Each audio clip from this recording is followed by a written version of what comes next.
Hello, ladies and gentlemen. Whoa, man. What? Oh, I skipped. Okay, one lady, bunch of gentlemen there. Welcome, everyone. I screwed up on my intro from Monday Night Clobberin. Yeah, tonight it is no more football to talk about, only comic books and comic-related things. Oh, I got to work on that. But, man, dude, that was great, dude. Thank you so much for doing that, man. Awesome. That is the dude. I had to take some time to do that shit. Are you ready for some clobbering? Yeah. All my geeky friends are here on Monday night. Monday night clobbering. Yes, indeed.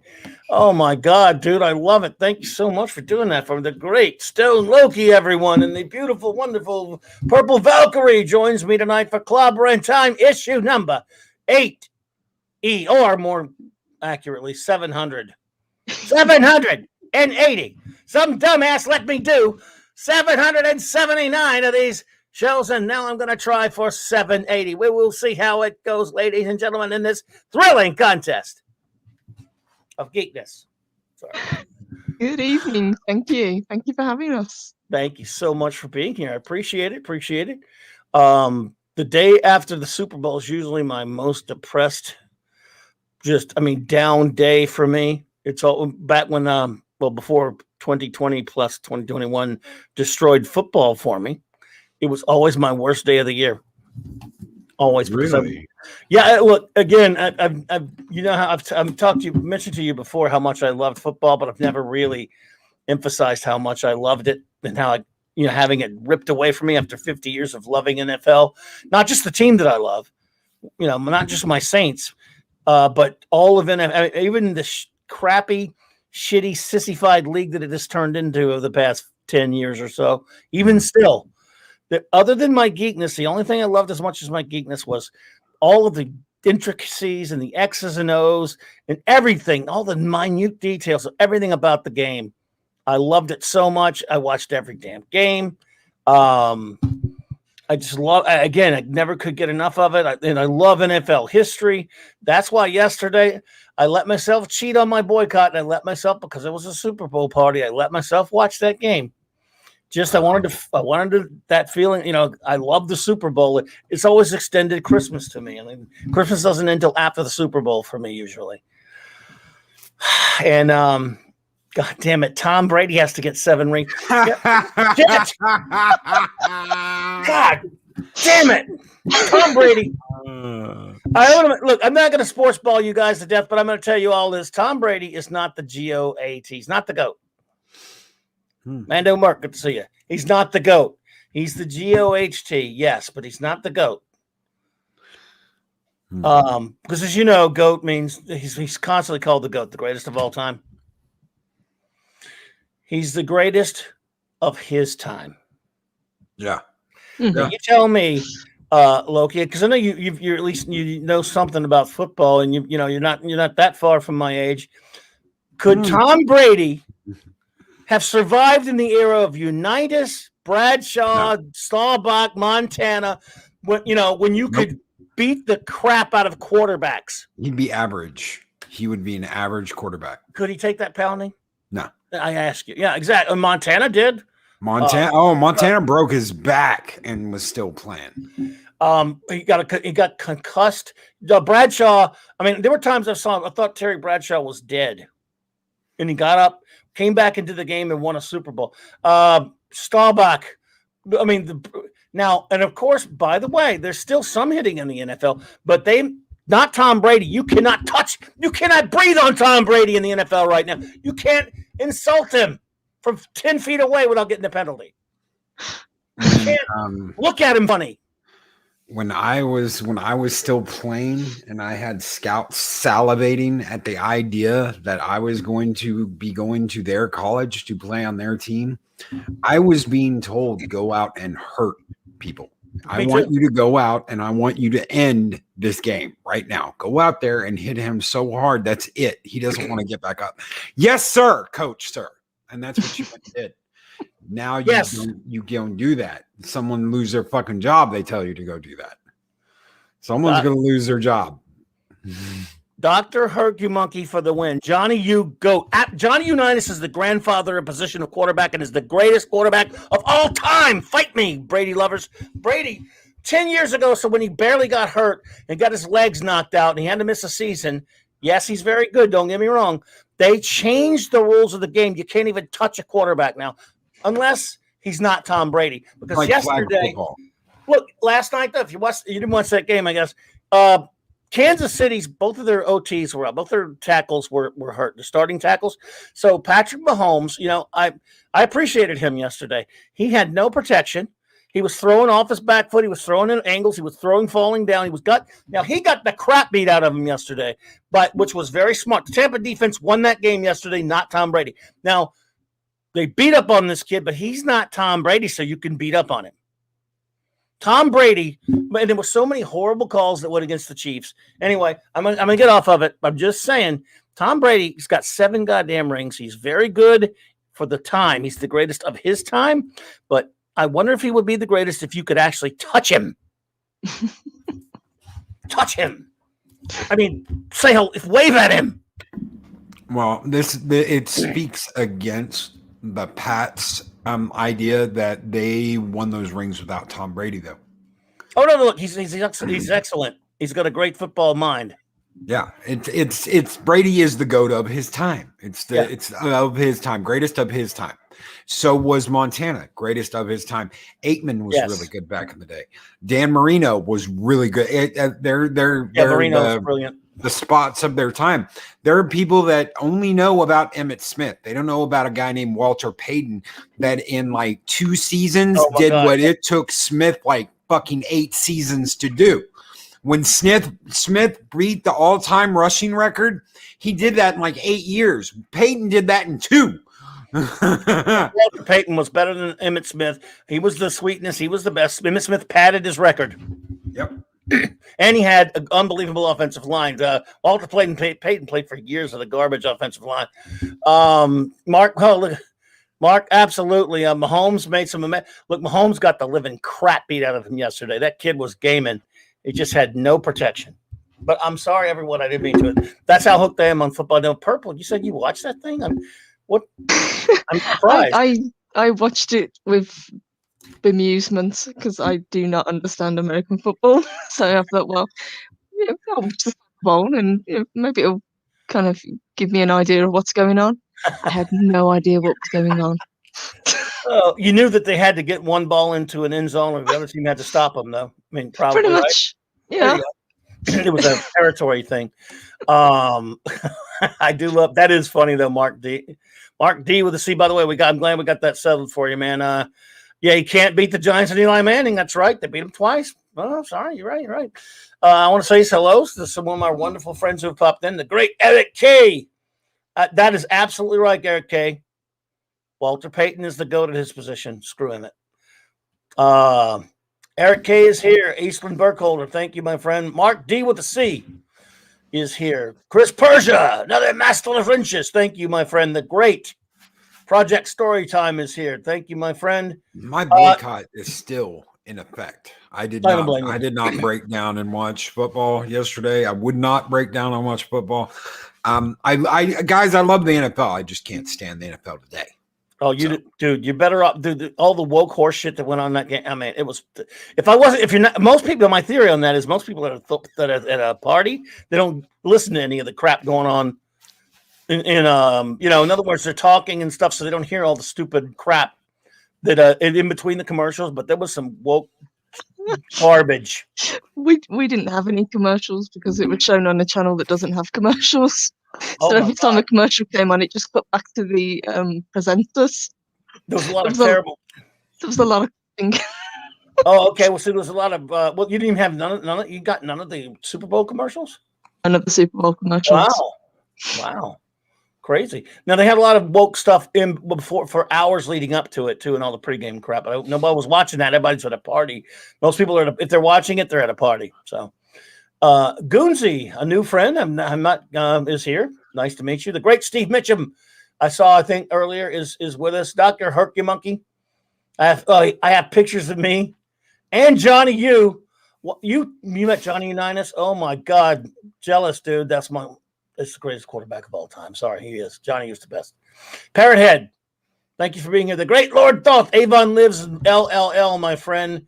Let's see here. Mando Merck, hey buddy. Let me just make sure I got everybody. I think I got everyone. All right. Well, looks like we got them. Before we get into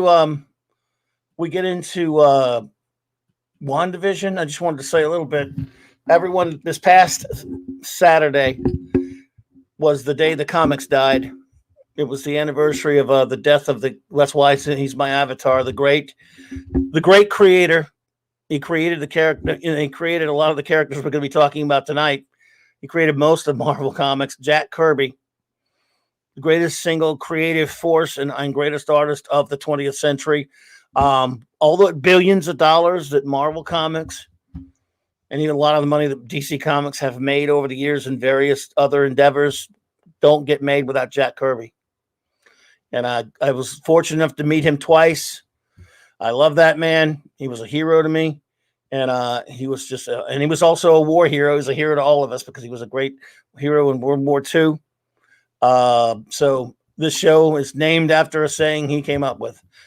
No, Stan didn't come up with Clobberin times. It was Jack. Sorry.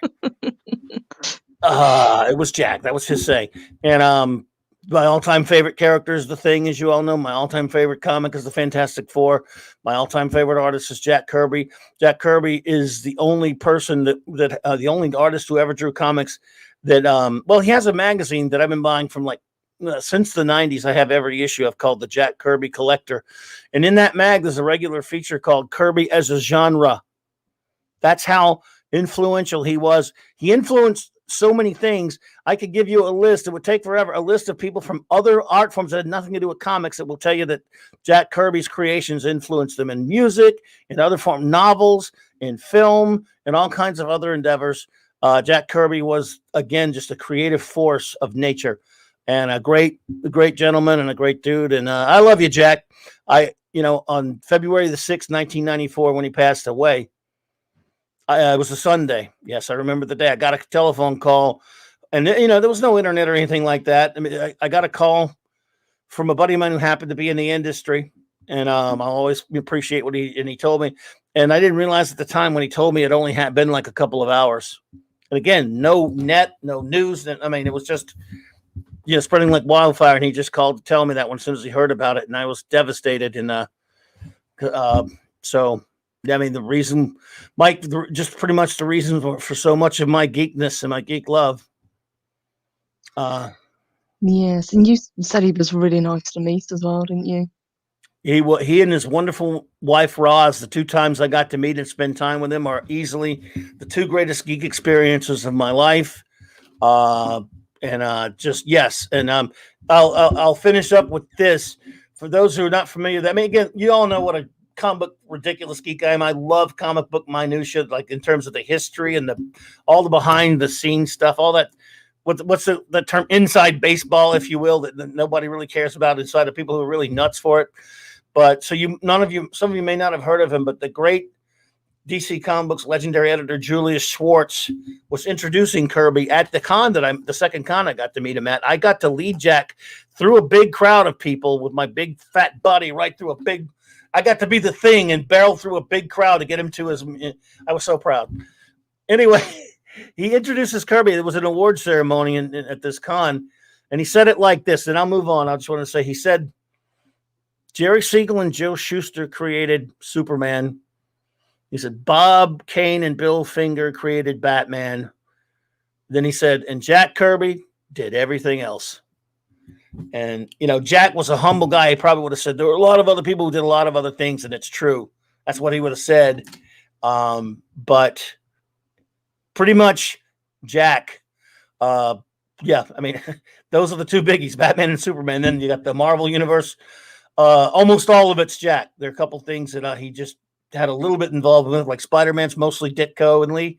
But actually, a lot of that comes from, originally came from Jack also. But it's mostly cultivated by them, but most of it's Jack.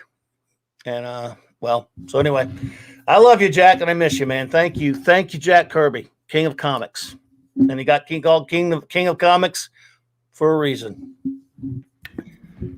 Do you blame people like Kevin Smith at all for kind of perpetuating this idea that Stan Lee did everything? Because if you grew up in the 90s, like I grew up in the 90s, there was this almost like urban mythology that people would perpetuate, like the thing was created by Stan Lee. The Hulk, the Spider-Man, Captain America, all these characters were created by Stan Lee, and that's what we were told. So unless you really dug into learning about who really created these characters, this is what you were being told. You were being told this in cinema. You were being told this at conventions. You were being told this everywhere you look. This is what you were being told. Yeah. Even in cartoons, if you think back. Oh yeah. And they always introduced the cartoons that were on Saturday mornings. I don't blame it all. Certainly don't blame it all on Kevin Smith. Stan was doing it before Kevin Smith was ever really a public figure.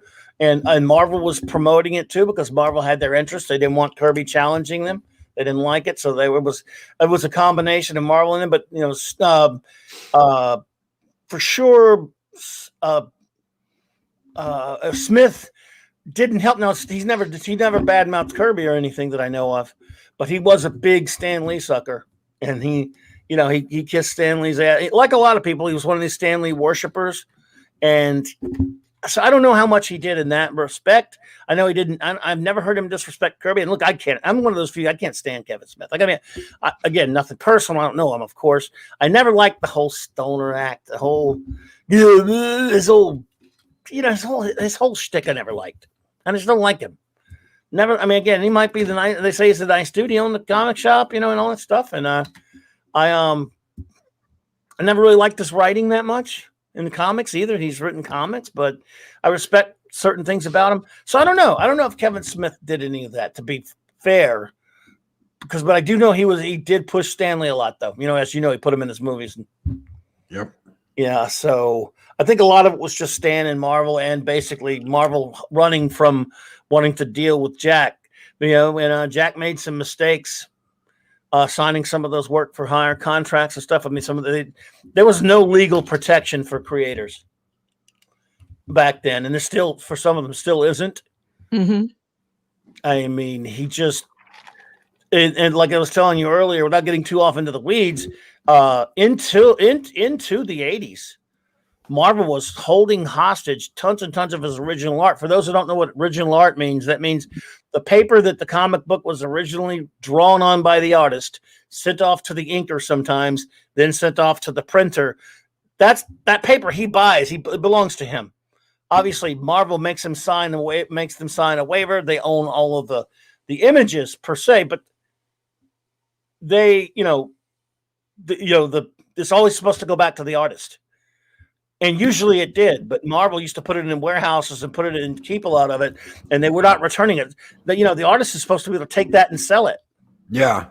I've noticed that some of the Indiegogo people, they will sell original line art that they did for DC or for Marvel, or look, this time I drew Spider-Man for this exact comic, and they own that. Mm-hmm.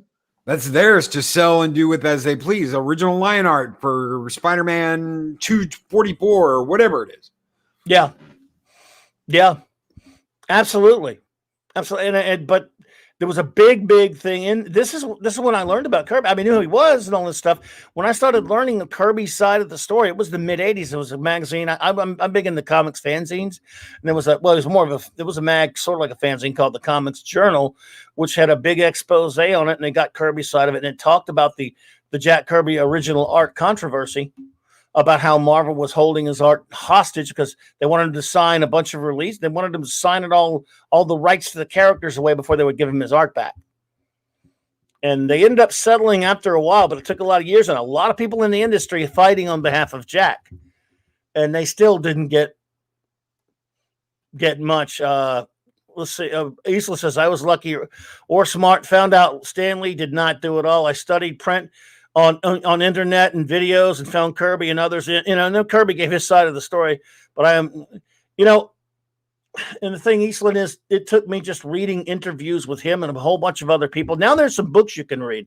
There's a book I recommend if anyone is into this crazy subject called, and it's a very recent one. Now there was one a couple years back called Marvel Comics: The Untold Story. I don't know if you remember that one, by Sean Howe. That's a good book. I mean, you talk about, you want to hear some dirty stuff that went on in comics.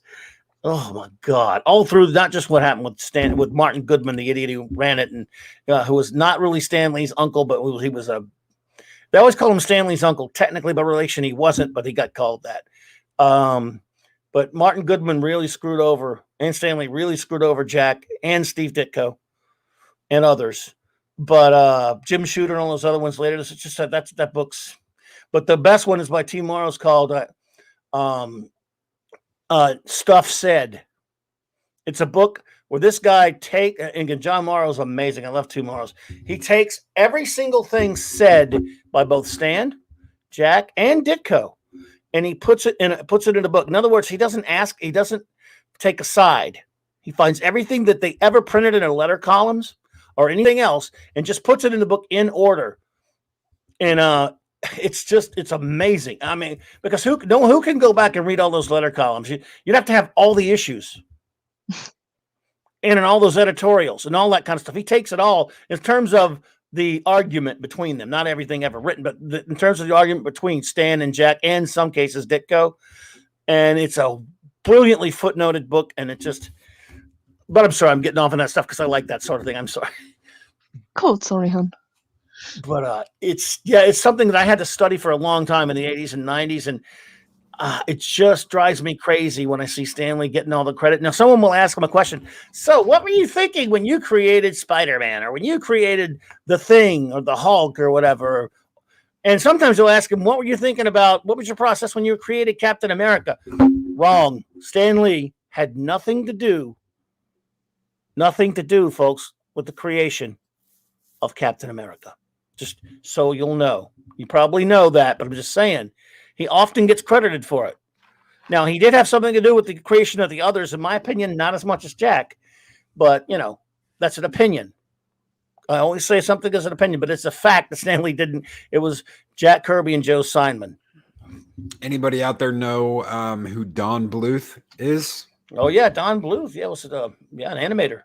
Yeah. Animator, and one of the main animators for Disney. Without people like that, there would have been no Disney. You never hear about this guy, though. You hear about Walt. Yeah, you hear about Walt, but you don't hear about Paul Terry or Don Bluth. You don't hear about those people. You have no idea who the hell those people are. Without them, there would be no Disney. I love the Don Bluth films. Land Before Time, Secret of Nim. Yep. Secret of Nim is one of my favorite movies of all time. Mm-hmm. What's the Swan Lake one? Swan Princess? Yep. I can't remember what it's called. You know the one I mean, though. Yeah, I remember. And if I remember correctly, they released one of their biggest films, and Disney re-released The Lion King at the same time to squash that Don Bluth film. Yep.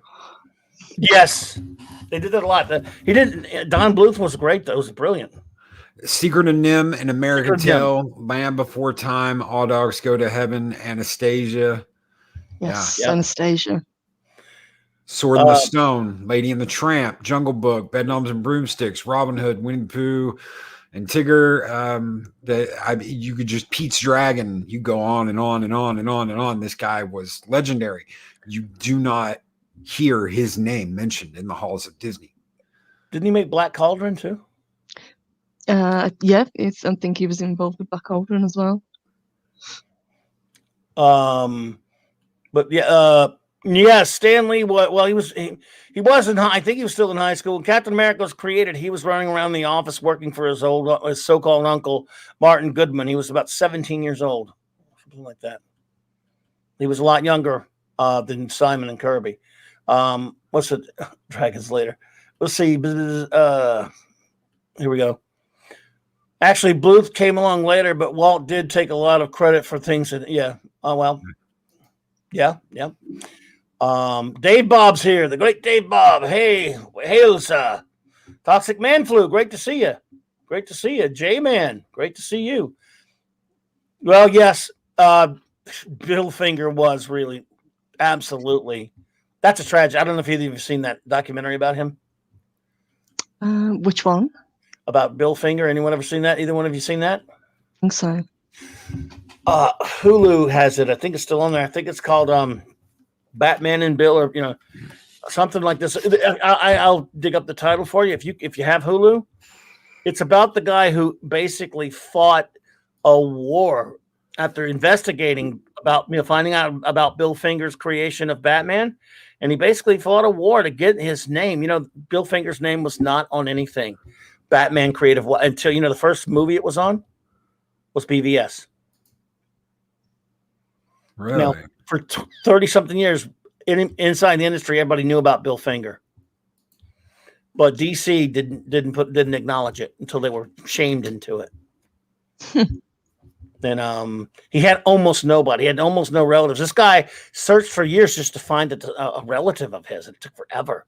Bill, if you saw it, this thing will make you cry if you see this documentary. When you see the squalor that he died in, Bill Finger. It's Batman and Bill. There you go. It's on. It's amazing, and it's sad though. But this guy is, as far as I'm concerned, the guy who did this author and who investigated this thing is a superhero. Latino Slant. Hey, buddy. The great Paulie's out there. Good to see you, bud. What's going on, Paulie? Yeah, Paulie. Yeah, Bob Kane did to Bill Finger, man. Let's see here. No, we're about to do WandaVision right now, but I'm sorry, I was just paying some tribute there to the King of Comics who passed. His anniversary of his passing was Saturday. I saw what you mentioned earlier, though, Fat Steven, about Did you guys hear about what their DC Comics is renaming Black Adam? Yeah, Shazadam, or what the Shazbot? What the hell? Shazadam. Holy shit! Holy shit!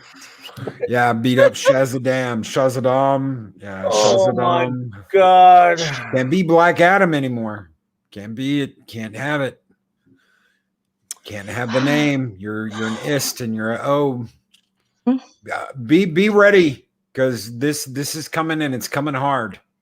They are done effing around. They have come out of all the shadows, and they've come out of hiding. They're loud and proud, and they are going to change the world, ladies and gentlemen, and change everything you know and you hold dear about comics, about movies, about video games, because you are the ist and the obes they want to get rid of. Well, yeah. I mean, DC. Hey, DC. You chased me away 10 years ago. You don't have to do any more. Seriously. Really, it's okay. You can stop. I'm gone. You got rid of me. You did it 10 years ago. You don't really have to keep doing this. I mean, you can do it, but I'm not. I promise not to come back. What are you trying to make sure? What are you locking the door? Barricading the door? I'm not coming back. So you don't have to keep doing this shit. But they just want to burn it to the ground, don't they? They do. They do want to burn it to the ground. Oh my goodness. Do you want to bring should we bring our buddy Fat Steven on to Oh, I'm cool with that. Yeah. I mean, I will send you a link, bud. I mean, he wants to talk some WandaVision. Oh no, should we let him? No, I'm just kidding. He asked it. Well, let me see if I can find him since he's gone to all this trouble. I'm just kidding, brother. We're on the way. I just got to find your email thing. I'm finding you now. I got a vamp, don't I? Blah, blah, blah, blah, blah, blah. I got to find you, man, because it's been a while since I've emailed you. Yes. Oh, there you are. Vamp, vamp, vamp, vamp, vamp, vamp, vamp. God damn it! I did something wrong. All right. Shit. I'll find you, brother. I had you, and then I lost you. And Chris Persia, Jazza is a pet name for Sharon in the UK. What is? He said Purple isn't Jazza a pet name for Sharon in the UK. Maybe we should start calling Shazadam Shazza from now on. See if DC like them apples. Sharon! Sharon! Shazadam. Sharon! When they were trying, idiot Brian Michael Bend ass was trying to cover it up and said it's not true. Well, someone showed screen caps of the fucking comic. Uh-huh. Yeah. Yeah, they're all a bunch of damn pussies. They're a bunch of pussies over at DC and a bunch of pussies over at Marvel that don't want to admit that they've got their heads up their own asses and they're being led around. Mm-hmm. We just got proof, ladies and gentlemen, that these companies are being led around and being told exactly how to act, exactly what to have in their comics, exactly what to print, and exactly what not to print. That's true, because you remember that reissue they did with that Marvel issue where they had that one thing in the background and people lost their crap. Like, okay, now we're gonna get rid of it. Don't worry, we'll get rid of it. You know what I'm talking about, right? It was what issue was it? Yeah. So hi guys, hi Loki, hi Clobberin, hi Purple. Hello, love. Welcome, baby cakes. We're glad to have you. It's an angry fat honored. man. It's an angry fat man next to me. I've got an angry fat. If I was on a plane, I'd be pissed. Angry fat guy next to me. Don't worry, I'm an angry fat guy too. So don't worry about it, Steven. You can say the same about me. Would you refer the runner apology? No runner apologies. No. Okay, how about Batwoman with tassels of justice? No, I luckily I sidestepped it. I sidestepped Batwoman. I had Lethal on this morning. It was a great show. Thank you. Lethal's great. Such a great guy. Mm-hmm. Yeah, secretly a Raylo. I was not lying. Is he really?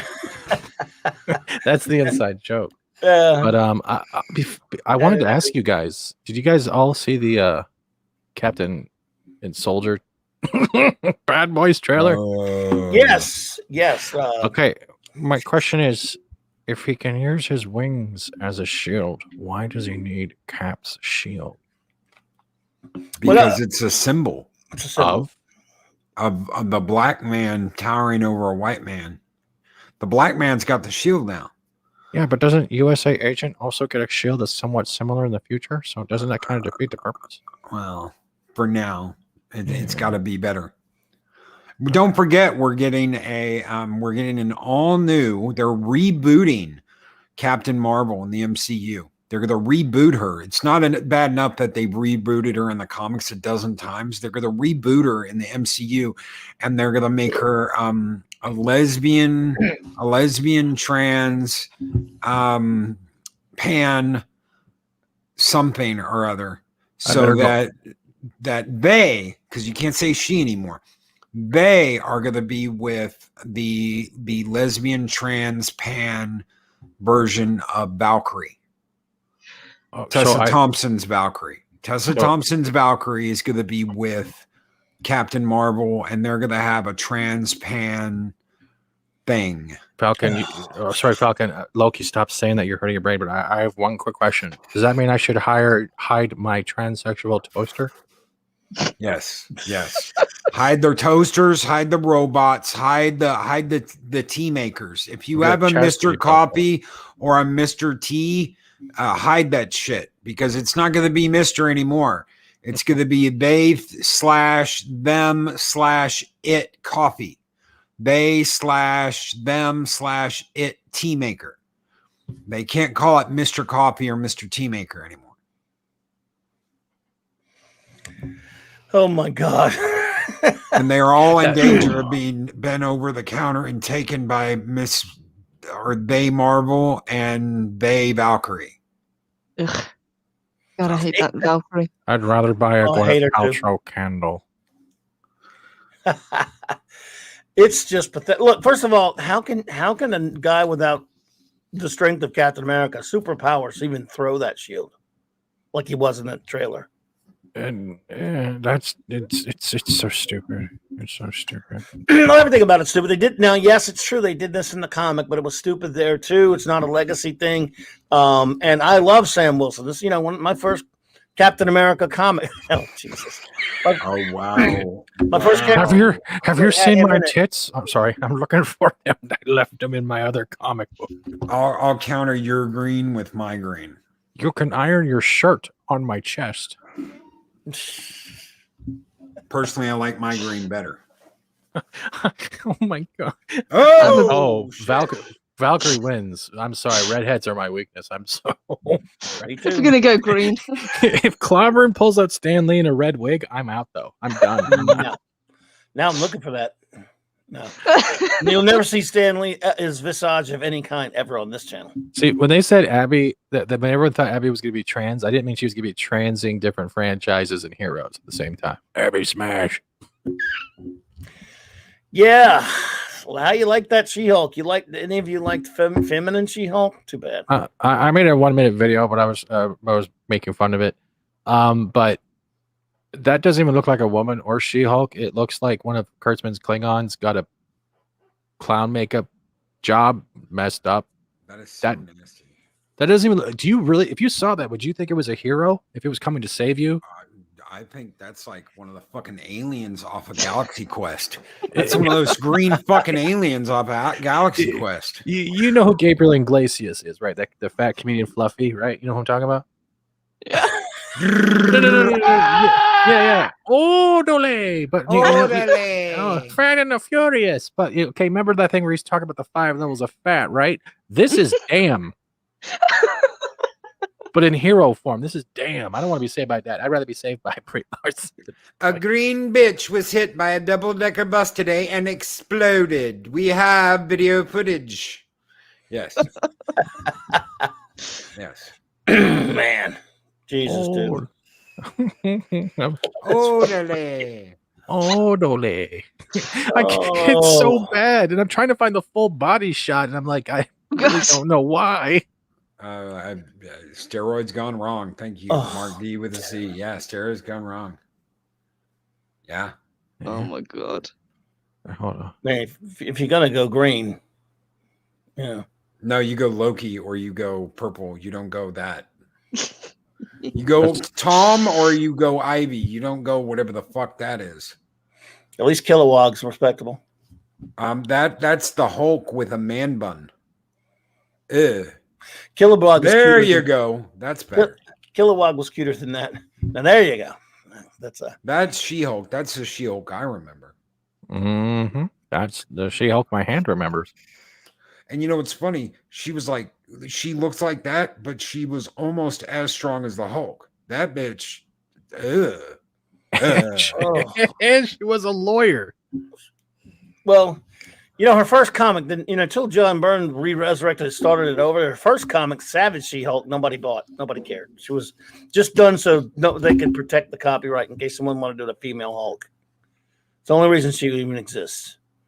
And then John Byrne got along and made it. I mean, I didn't really read it much, but he made her popular. They put her in the Avengers comic, no one cared. They put her in the Fantastic Four, no one cared. In fact, except I left the book because I was pissed. Then Byrne got a hold of her. And he's the reason why she's popular now, but she was female then. She was feminine then. And he was obsessed with She-Hulk, to be honest with you. There you go. That's a Byrne one right there. Yeah. I did like a 1 minute video. I got some really cheesy 70s music. I played it behind.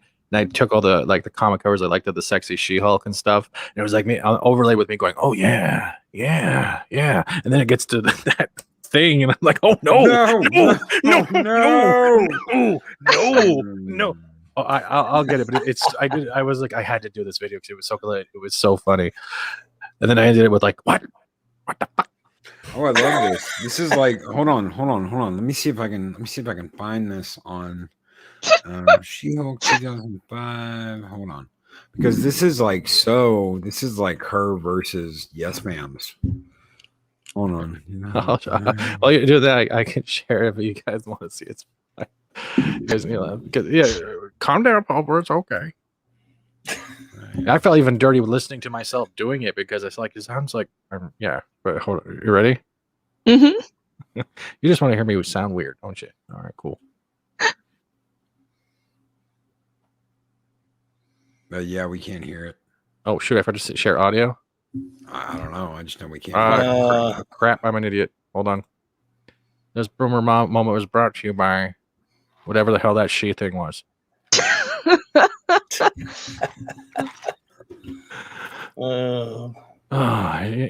It's just it's like you're taking away. Okay, let me know if it worked now. Can you see it now? Let's see here. He's got to share it. Okay. But She-Hulk was still sexy and powerful. She didn't look like she just robbed a local steroid bank and then rubbed battery oil all over her chest. God. Who's going to buy that? Oh, nobody. Sorry. Can you hear it now? Yep. Yeah, I could. Yeah. Now, don't judge me. I wasn't. Sounds like a 70s porn. Yeah. It's actually from the Windows Video Editor. Oh, yeah. Oh, yeah. Oh, my. Yeah. Oh, yeah. Oh, Jusco. Oh, yeah. Joe Jusco. Yeah. Oh, some burn right there. Wow. Wow. Wyatt Wingfoot in the background. Yeah. Oh, my. Oh, yeah. Yeah. I feel so dirty. Wow. Oh, yeah. Punisher She-Hulk. Yeah. So good. I remember that series. Wow. Ooh. All right. Yeah. I like that. Yeah. Oh, yeah. Yeah. Shelton. Yeah. Wow. Oh, yeah. No. Oh, no. No. No. Go back. No. Oh, What the fuck? Oh, yeah. Hey, the idea popped in my head. I said, I got to do this, but I changed the thumbnail today to, what was it? She ate both of them, and it has the other She-Hulks on either side of her. yes, this was hilarious. What Anna, that Star Wars gift, she reworked the art and gave her breasts and Twitter. She got attacked so much by a bunch about her twidiots. Yep. Oh. I was hoping I would actually see some of the ones they were attacking her and had the same kind of face as that She-Hulk they loved. I'm like, I can see where it's coming from. You both came from the Blair Witch Project.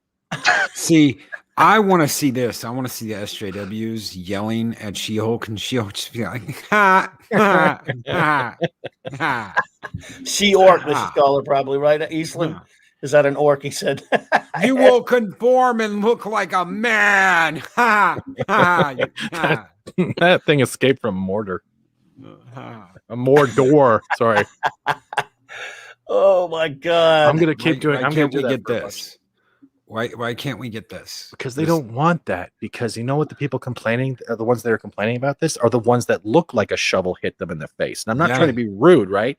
They are expressing their own insecurities of not trying to work to look better. They're just taking it out on the images that makes them feel insecure. So it's better to attack something that's inanimate, a piece of art, a piece of creation, than fixing themselves and make them compared to the art they're having a problem with. And I'm saying, you know what? It doesn't matter if you're fat, thin, short, tall, except Brie Larson, it's Border Wood, but just be yourself.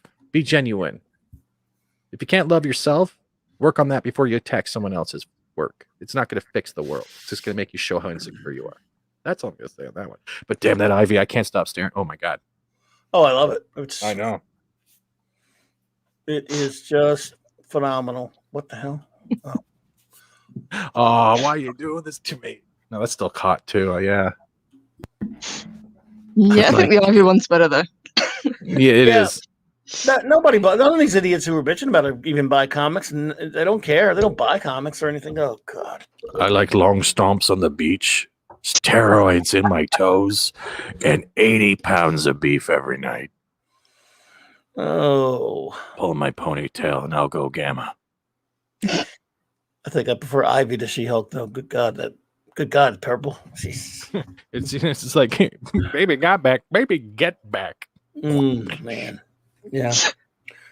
Oh, well. So basically, anyone who didn't know that, yes, that's what Marvel Comics passes off as She-Hulk right now. And they're making a TV show. and it's going to probably look just like that. No, they couldn't. Could they? Would they do that with the TV show too? Oh yeah. Yeah, if they can get away with it. Yeah. Insane. Like, I don't- look at Swamp Thing. Swamp Thing was so good, and they canceled it. I hated it. I thought it was horrible. I liked it for what it was. Okay, I'm going to say that. Like, it doesn't matter. Like, you can hate it because I know you have a lot more history when it comes to this stuff. But it was good for like a dark thing that we don't get much on TV.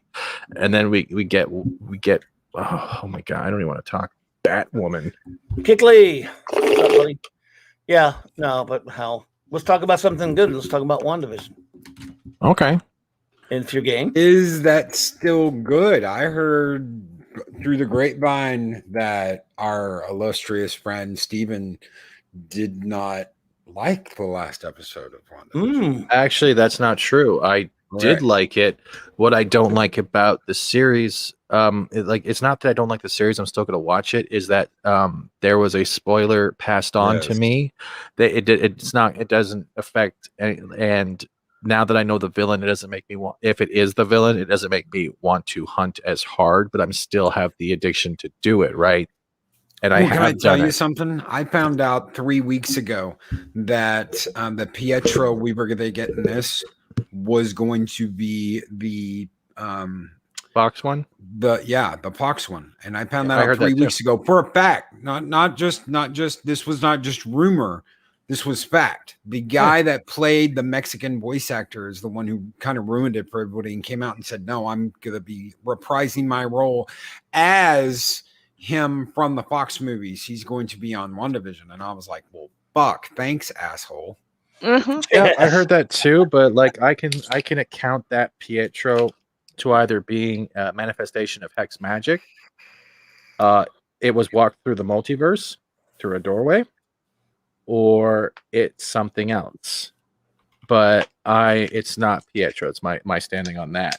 But people are all seem to be forgetting is that we had a new character in the show this week, right?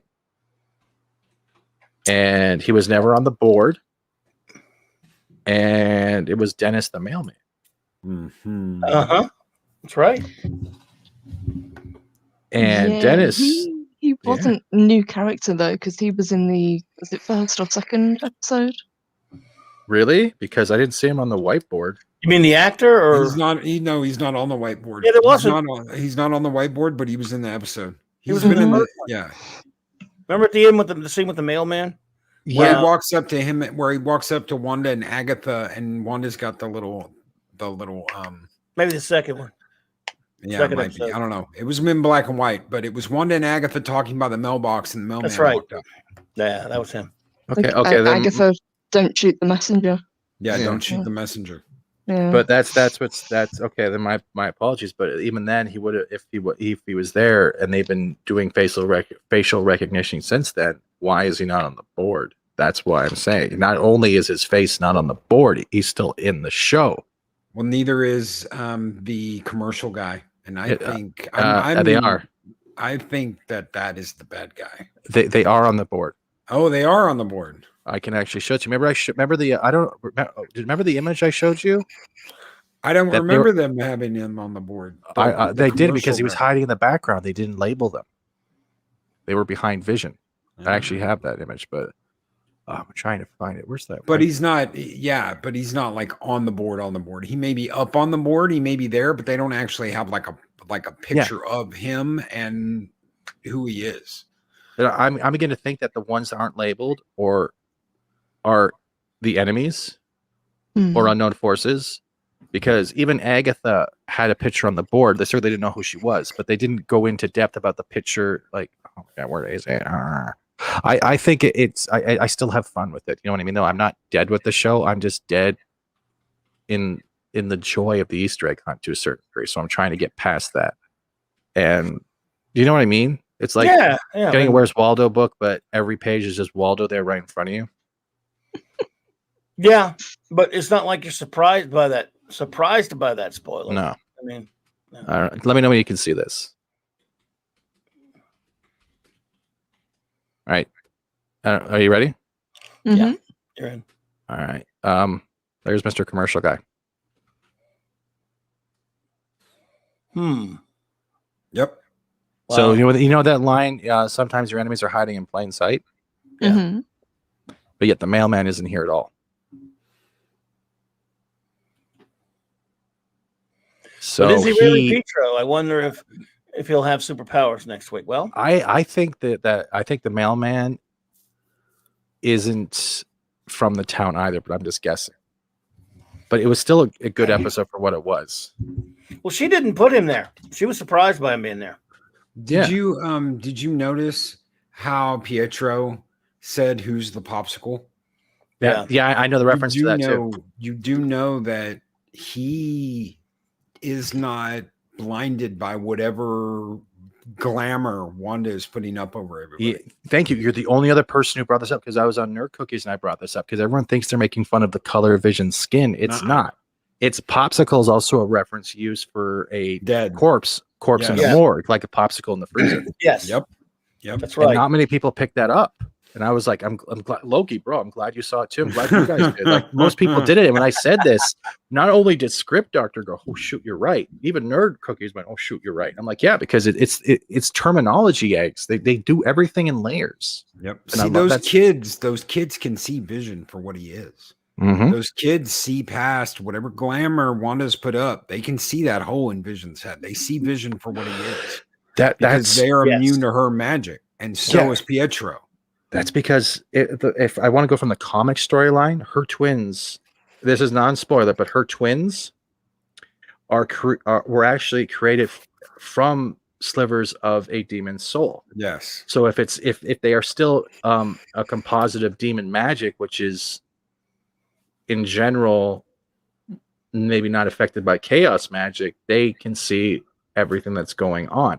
What bothered me about the mailman is that he came up to him and he's like, oh, your mom will know where the dog is, we won't let him go far. I'm like, how would you know this? And the fact, I actually took the screenshot, and it's weird because his jacket isn't exactly lined up like a normal jacket. Like, I found the actual jacket, but his jacket has a weird red residue underneath the patches. I don't know if I want to share this or not, but I'll give you the pictures later, Loki, if you want to use them for your show. What was the mailman's name again? Did they say Dennis? Dennis. At least he wasn't Willie Lumpkin. But there wasn't Dennis the mailman in the Marvel comics. It was like some weird little small story, wasn't there? No, the mailman. There was Willie Lumpkin, the Baxter Buildings. The FS mailman. That's what I was going. If you've been that. Welcome, Apollomedes Minion. Both hands on the wheel. Lovely to see you, dear. What about you guys? I just was one other question for you. I was trying to remember now. Okay. When Monica, this is not a side note really so much. By the way, we forgot to say it, but if it's not obvious yet, we're spoiling the hell out of this thing. So. Yeah. We're spoiling. When Monica says, "I know an aerospace engineer that would be perfect with this thing," and she texts someone. Have you heard the speculations that people are thinking about Reed Richards? That's possible. Oh, you talking about the aerospace engineer? Yeah, it would make sense because the episode previously they were really talking about the cosmic background and radiation. So if they wanted to bring someone in, he could be one of the ones affected. Now, and Monica is lit up like a fucking Christmas tree now. She's got her powers, whether she realizes or not. Didn't I call that? Didn't I call that? You called it.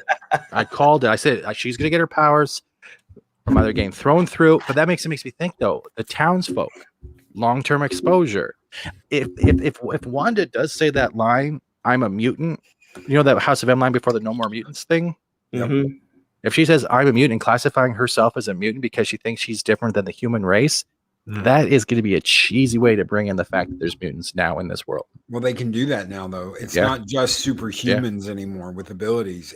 They can say mutants because they have X-Men now. Yeah, but I don't mean to bring this up, but this is not a video error. I ran this on 3 different video players. Do you see the red around? All right, the red is also around here too, like it's the after effects of a shimmer of a transformation. Now, this is what an actual jacket looks like. There is no indents. Everything still looks pretty much brand new. So this is purposeful. This is not a video disruption. This is red. You think he's the big M? I don't think he's the big M, but I think he has he is someone with probably capabilities, or he is the mole. Because that's just too obvious, right? Like it's also rectangular, right? You know, and it has the same red as hex magic, chaos magic. This is just what I'm thinking. I could be also totally wrong. The thing is, you didn't see. Sorry, one more thing. You didn't see his other hand the whole time, right? You know, when he's talking to Wanda, he has one hand, but it's not in the mailbag. He's hiding it. So how do we know he's not trying to cast a spell, or he was still not done the transformation? If this was a case, you never see his hand in that one scene with Wanda the whole time. Wow. Well, we know a couple of things for a fact now. We know that Wanda stole Vision's body. We know that Wanda has done this because she wants to have some kind of reboot on her and Vision, and wants this. She wants this.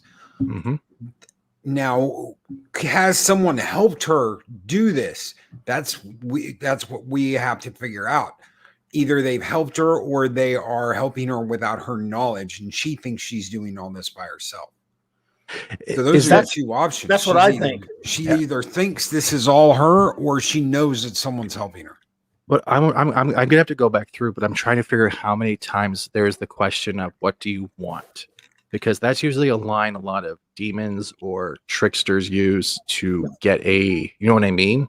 Yep. Yeah, the big and I'm wondering if every time someone says, "What do you want?" does it happen?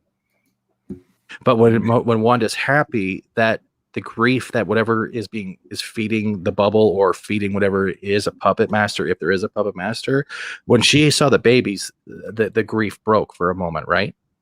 Rambeau regained her memories, so I'm thinking it feeds off the negative that Wanda is producing, the sorrow, the hatred, the grief. And it's also dismissing Wanda from realizing she's causing more than she thinks she is. Does that make sense? Yes. Yes.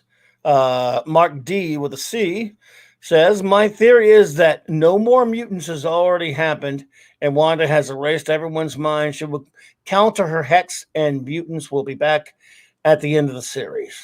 Well, that's all right. Possible. If you're saying that, then we have to hope that if there is that cameo that's rumored that's going to be one of the famous MCUs coming in, it has to be someone just as powerful to comatose Wanda, and I'm hoping they will be taking her to, what was it, Genosha or Muir Island? It'll be either something weird. They'll probably switch out, but you know what I mean? Yeah, probably Muir Island. Yes. I don't think Disney's used the MCU hasn't used Genosha yet, have they? No, they have not. Not that I no, not absolutely not. No. So I don't know. That's good. It was a good episode, though. I know the next one, though, we're going to see a lot of S.H.I.E.L.D. trying to attack the bubble, because I did some research in IMDb for the cast, and there's a lot of militia stuff. Yeah, that would make sense. So, do you think we're going to get another episode that's a little bit less of the sitcom stuff, maybe again? Because I'm kind of ready for something like that, a little bit more. Sitcom stuff starting to kind of. I like the show. I really like the episode. It's kind of starting to wear a little thin with me. I want, don't dwell on it. I hope they don't dwell on it as much. I get it. It's funny. But for example, it was really funny. The whole opening credits with the song and everything. Yeah, that was amusing and creative. I like it.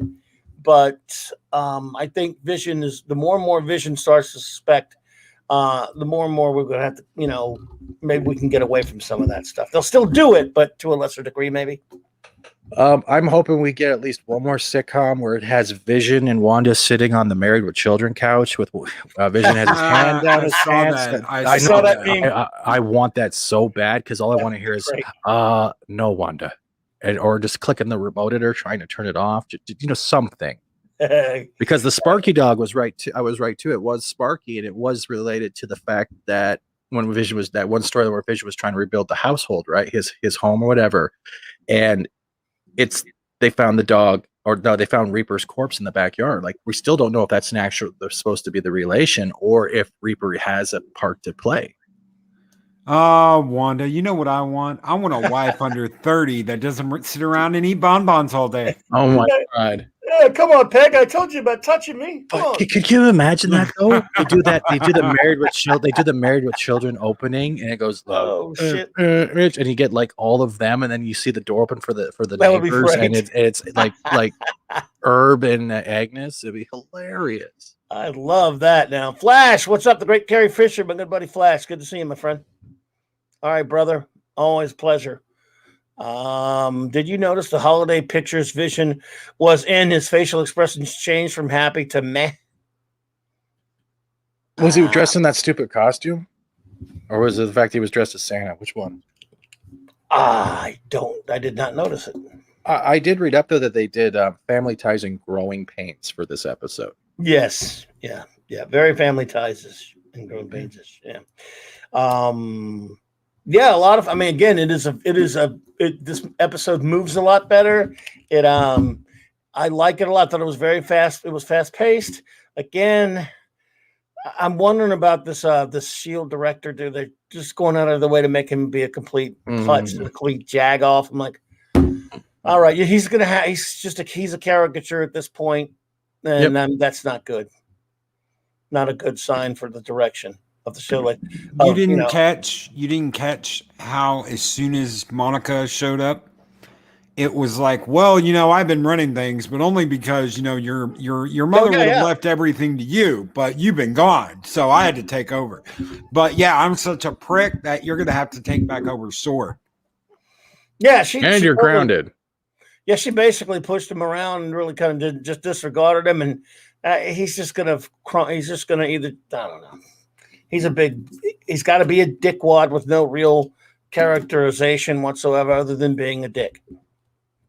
That's all he is. And again, look, love the show. Don't get me wrong, I'm really enjoying it. I'm just saying, some of that stuff starting to creep in there. Something that's starting to creep in there. Yeah. Yeah. I don't think Monica was texting Reed. I believe it was Adam Brashear, aka the Blue Mark. Wow. Considering the two of them work together in the comics, plus it also ticks another diversity check. Chris, you're probably right then. You're probably right. Yeah, I didn't think of that. Good. Well done, sir. Yeah, but he's also Canadian, so I don't know if I can trust him. I don't even trust myself, and I'm Canadian. Love you, Chris. What the hell's that? Oh, crap. We'll see. So if Vision is doubting Wanda, does that mean he is alive and not a construct? No. I think he is reincarnated, but just because you're reincarnated doesn't mean you have your memories back, especially if you don't remember anything after you died. What about this theory?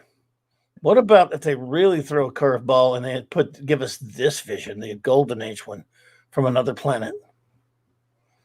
Oh God, what is that? No, get that off the screen. Oh no, that's the original. No, his head is huge. What is that? That's the Golden Age Vision, the original. I'd rather have I don't think they'll ever do the white Vision though, because everyone will just lose their crap. You mean well, they will. They're going to do something similar to this, but it'll be gray, more like. Probably. Yeah. I just hope they start building up more story and no more preludes. I agree. Okay. If it is true and it all goes back to the Mind Stone, the only people that are still around that we know of that were affected by the Mind Stone are Pietro, who has now been recast, and Wanda. That's it. Vision's dead. His body's dead. Now, if Wanda went to Agnes or Agatha and she told her a way to do this, to bring Vision back, and it takes time, and that's what she is doing, maybe that's what all this is about. The reincarnation? Reincarnating Vision to the point that he can survive without her. That's what this bubble is. It's like a chrysalis for Vision, because she was so connected to the Mind Stone. Somehow she can bring him back, but it takes time and it takes a lot of effort, and she has to have this bubble up to protect him and keep him in there so she can work her hoodoo on him. That does make sense. Not only Sorry. that, here's the thing about all that too. Remember now, the movie origin of the Vision involves the Mind Stone. In the comics, that's not the case. He was until they retconned it. He was the synthesoid body of the Golden Age Human Torch with the memory engrams of the at the time deceased Simon Williams, who was Wonder Man. Yep. It could be since they're warping reality. She's trying to bring them back something like that where they don't need the Mind Stone. They do not, and remember, in Captain America: The First Avenger, we got a little glimpse of that synthesoid, the original Human Torch, the Golden Age, Jim Hammond Human Torch. So they may be doing this, like you just said, and they may be just trying to say, we're going to create a Vision that is the same one we had, but not with a Mind Stone, something different. That is true, but what if they decide to instead they bring in like Pym Industries into this? What if their actual mole is Wasp or Ant-Man? Because if they shrink to a certain size, like especially at a molecular level, they will not be affected by the magic. Isn't that correct? Yes, you're absolutely right. The Pym's going to figure it in somehow because remember the Ant-Man movies tie into this multiverse stuff. Yeah, and he is the one who created the West Coast, if I'm correct. And it might be a Simon Williams. Remember, you keep talking about the Grim Reaper and Eric Williams, who's Simon Williams' brother, aka Wonder Man. See, you never hear that might be coming right out of left field for Simon Williams to somehow be introduced into this. That's a long shot. But if they're not using, let's say they're not using Mind Stone magic or any type of infinity power, if they're tapping into another realm, and if they've tapped into, let's say they're tapping into the place below realm, like, and they're siphoning demonic energy or evil energy to do a reincarnation, what makes them not aware of anything sneaking through at the same time? They don't know how big of a doorway they did. If they did this, anything can get through, even if it's just a consciousness. But at the end of the episode, Agnes says when the dog dies, the boys want Wanda to bring the dog back to life, and Agnes says to her, "You can do that." Like she's either pushing her to do it, or she's surprised that she can do it. Yeah. But then she told the boys not to do it either, didn't she? She did, yeah. So that's definitely Speed and Wiccan style right there. Wow. That's a good point, though, Purple. That's very good. Yeah. Wow. So, what do you think about all this, Purple? Do you have theories? I mean, pretty much covered them all, to be honest. The only other one that we were talking about was the adverts that keep popping up, other than being connected with traumatic events, that they're connected with the Infinity Stones and represent each of those. Yeah, well, Stephen just got me set on that line of theory, and now I do believe this is Wanda, with help, maybe manipulated, trying to find an alternate way to bring the Vision back without the Mind Stone, because you can't have the Mind Stone. And since he had an existent, the Mind Stone's only, that's movie stuff, and they're bringing in alternate other things like that. That's somehow going to figure into it. Does Vision have a soul? No, he shouldn't. Yeah, I believe a soul is attached to your memories and everything else, and I think Vision is living on whatever Wanda gave him as a personality, but he might be functioning only on a level of what he thinks day to day. Like if this is a sitcom world, he's literally playing the part of whatever the scripts Wanda is giving him. I personally believe that whatever is making Vision tick is directly tied to Wanda's memory of Vision. It's like everything she felt, everything she cared about, everything she knew about him, that is what is animating Vision. And that could be a stretch. They haven't said anything like that at all. But if they are doing this, like he has a soul, whatever part of him was in her quote soul unquote, that's what's giving Vision him. That's what's animating him and letting him be him. This is what she knows of him, what she held of him inside herself. And that would explain why he hasn't got any memories Yes. past what's going on. Because there's nothing there before that. Yep. When we discuss this, the show takes on a more feeling of sadness in a way, doesn't it? Yeah, because it's like I said in the very beginning, I said this is her bubble world. Mm-hmm. This is her fake reality. This is something she has made because things didn't go her way. That is sad as fuck. She lost the person she cared the most about, which was Vision. Mm-hmm. She has created this reality to try and find some way to undo him dying. Yeah, It's in all Endgame. it's all based in death and sadness and loss and her inability to accept that Vision is dead. Yeah. In Endgame, we saw the rage. We saw her anger. This is the aftermath. This is the loss. This is, realization of what she wanted but couldn't have. It's the grief. Yeah. Yep. And so far, they're doing a nice job with it. Will they drop the ball? That's my question.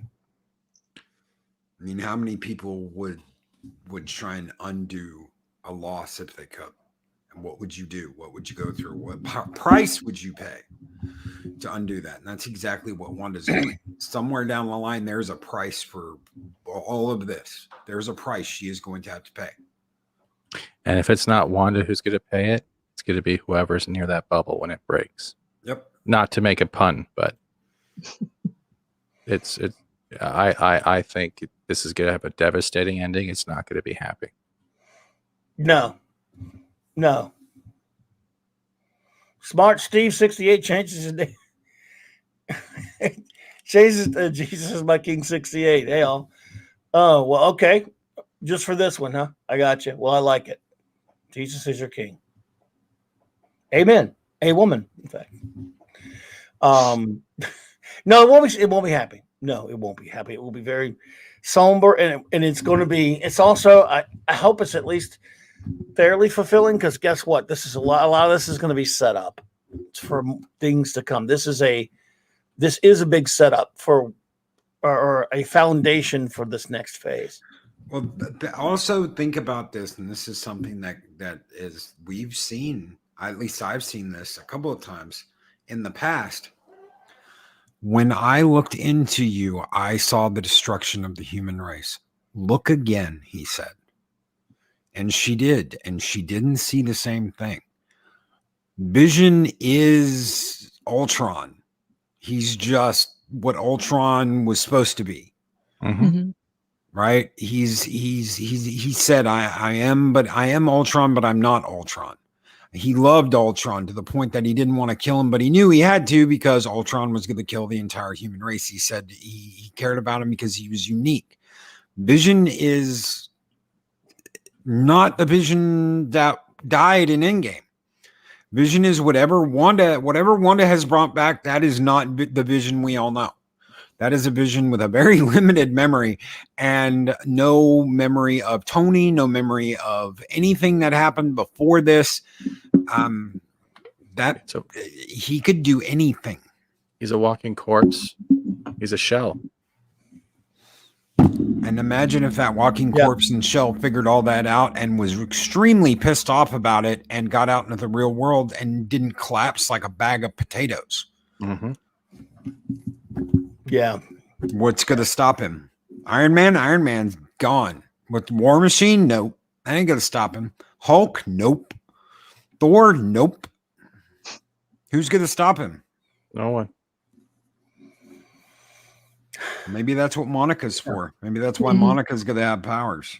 Yes. I think we are watching her origin story. Yes. This whole thing is, again, not saying because I'm enjoying it, as we all are. This whole thing is foundation stuff for the next phase. Like, it doesn't mean it's bad. It's not an insult or anything, but it is foundation for the Doctor Strange movie and all the other phases, because you got Monica and all this stuff. And I guess you all heard, what was it? Elizabeth Olsen has said that they got a surprise coming up that will rival the Luke Skywalker popping up at the end of Mandalorian season 2 thingy. That sounds like a little hyperbole to me, but yeah, that's a pretty big bar to be set. Yeah, you're not going to touch that, but it will be. That obviously tells us. I don't know if you agree, but it obviously tells us it's going to be someone that we know and love from the MCU movies. No, to be honest, I wish that they hadn't said that, because the whole point of the Luke Skywalker was it was such a huge surprise for the fans. She shouldn't have said that. Well, that Patro thing got out. Mm. I don't know. I mean, I didn't know about. I don't know if any of you knew about it. I wasn't sure. Other than I had not heard. I heard some stuff, so it was a nice enough. They surprise. fired. Yes, the voice actor. Yeah, the voice actor who came out with that. I knew. That's what I was saying. I knew about that a couple weeks ago. I had not heard because of that. I just kept my mouth shut because I know everybody would flip out if I said yes. No, it's a fact. This is actually happening. I hate to do this to everyone, but I am going to make a big reveal right now that's going to ruin your day, because it's going to tell you who the big bad really is after all, and it's not Mephisto. The big bad behind all this. You want to know? I'll do it right now. Baby Yoda? I just learned it.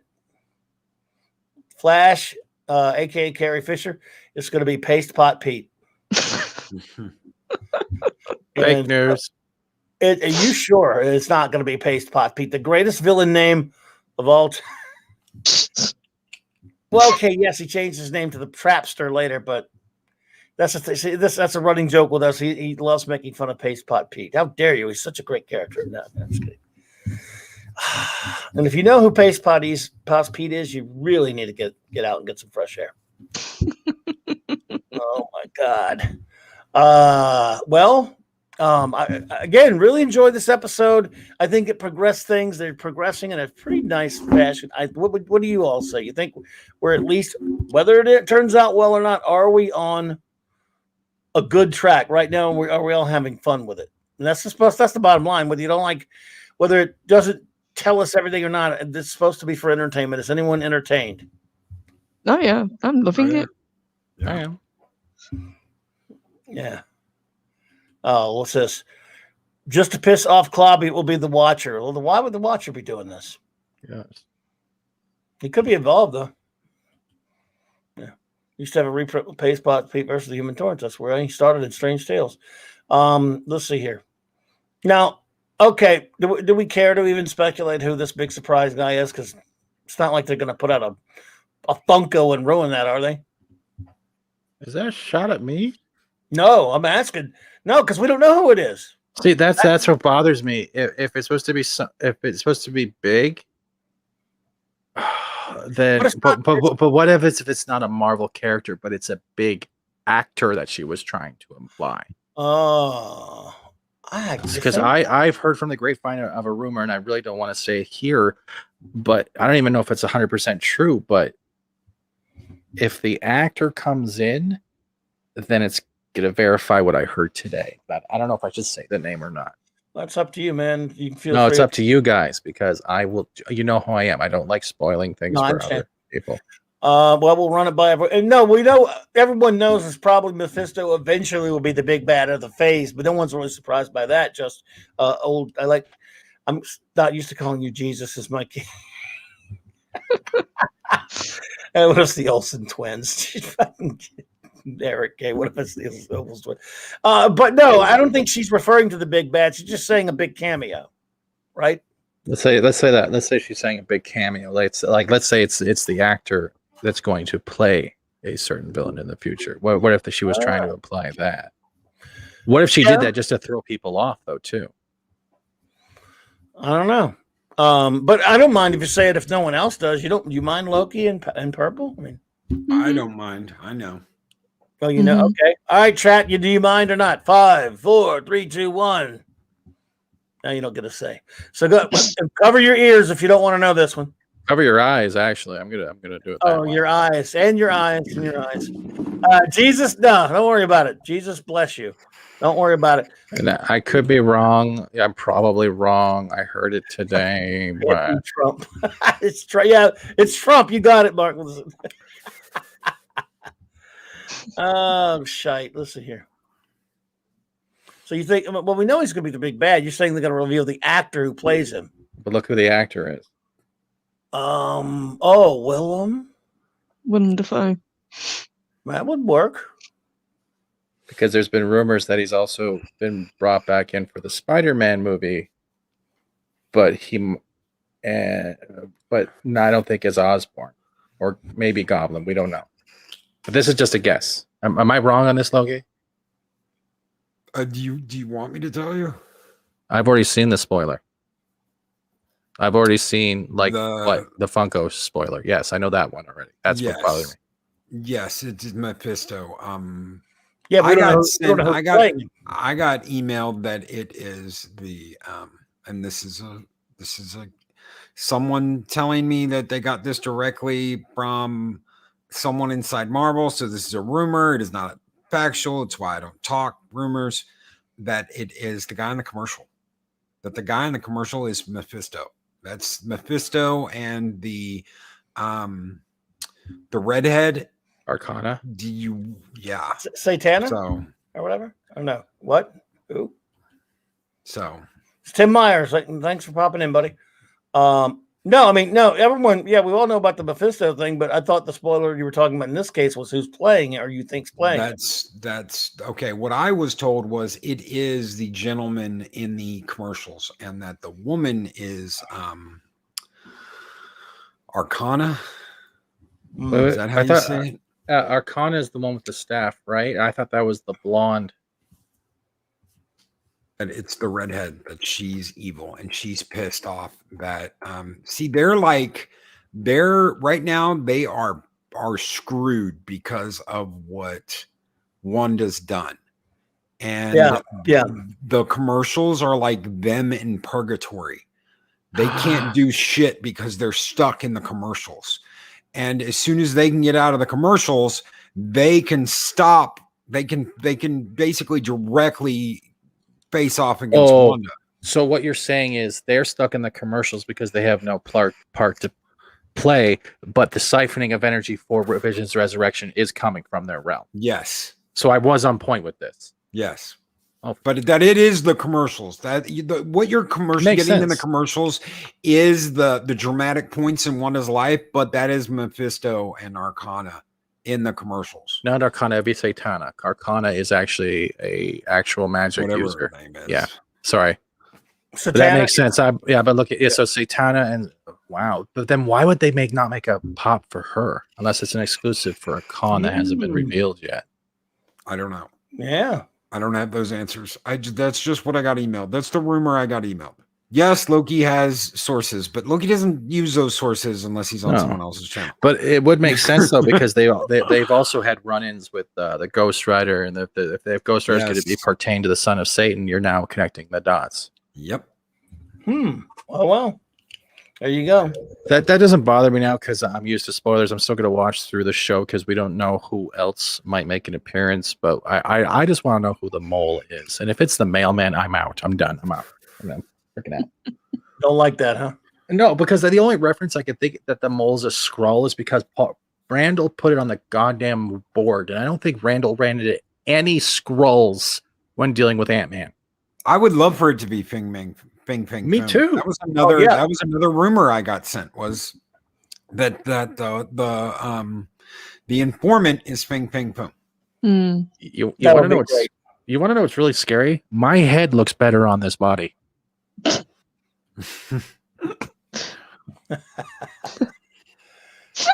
If it were Fing Fang Foom, though, if it's gonna be that Hulk, imagine that? Could you imagine that? That would be amazing. Yeah. Wow.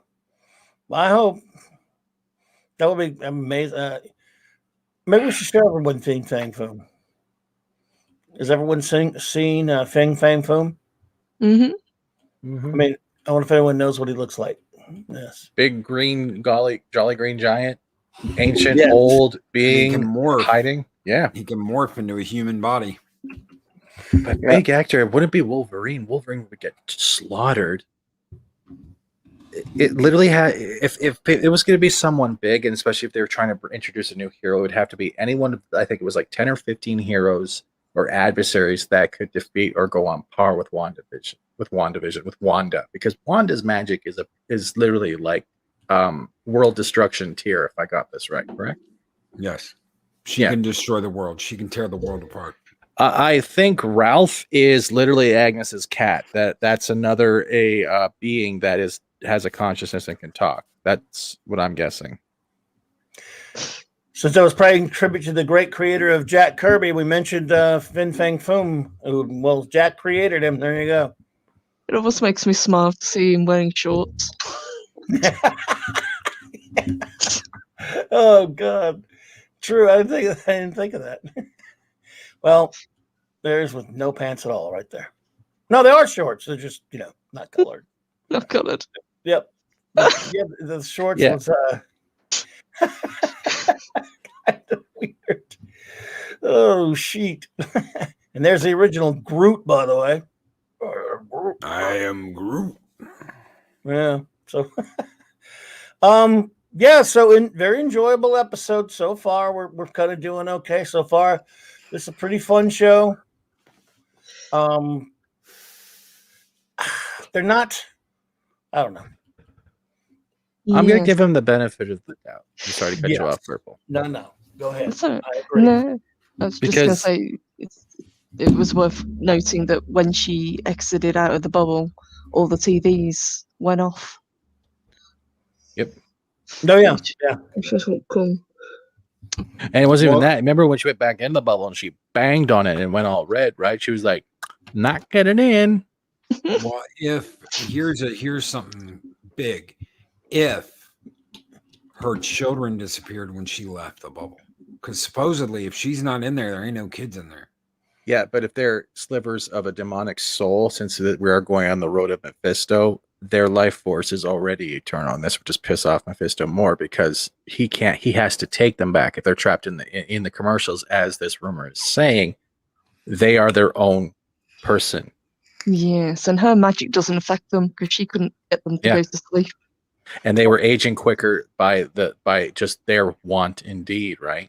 Well, anyone related to her, that magic's not going to work. So her brother, her kids, anyone that is related to her can see through the magic. That's why me and Steven when we caught the whole popsicle thing, he could see Vision's dead. Who's the popsicle? Well, that's because he can see the fucking hole in his head. But you know why it threw a lot of people off who didn't see it right away? Is because of the laugh track. If the laugh track wasn't there, people would have gotten the double entendre. Ooh, and if it like, but you like that. But if I would not, you guys know who Script Doctor is, right? He'd be a great guy to have on your show, and like he didn't even pick that up. Wow, I have a question for everyone. Throw one out there. What did you think of the paper towel commercial, Lagos commercial for when you make a mess? A direct reference to Civil War because she made a mess, but you didn't mean to. Yeah. And it's the ether. And it's the ether. It represents the ether. Yes. Yep. That's three tragedies now. 3 tragedies. 3 events, 3 commercials, 3 tragedies. The bomb, the watch, and Lagos. And the other one was Tesseract, which was the bath salts. Yeah. So is that her subconscious or guilt talking, or someone doing that to her? I think it's if we're going down this path and Agatha is an ally, since she also doesn't seem to be affected, because you know this, right? Agatha is not affected. She gets rewound, but she isn't really. She knows because she's playing a part. Should we do another take? Should we do another? Yes, take? She knows. Yeah, she's also like a grief counselor for the townspeople, trying to keep them calm and from breaking character at the same time. Like the same with that herb scene. But can I read something quickly? This is from one of the comics. Doctor Strange appeared sensing abusive magic and angry that he had not been notified of Wanda's recent problems. Strange was forced to use the Eye of Agamotto on Wanda, which apparently showed her a memory so horrible she went into a catatonic state.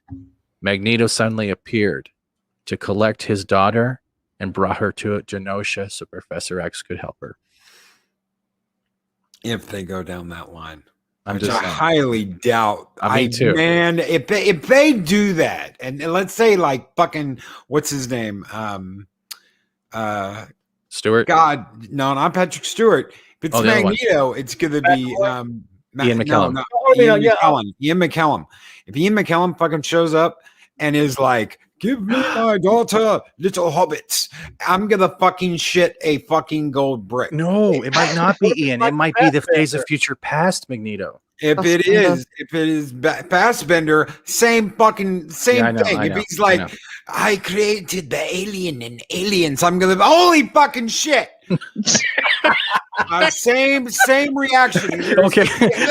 Hobbits. Why didn't we smoke some pipe weed? Or take my daughter to the island? Or it's gonna be I created the aliens and made the shittiest movie of all time. No, it's gonna be a xenomorph to pick her up.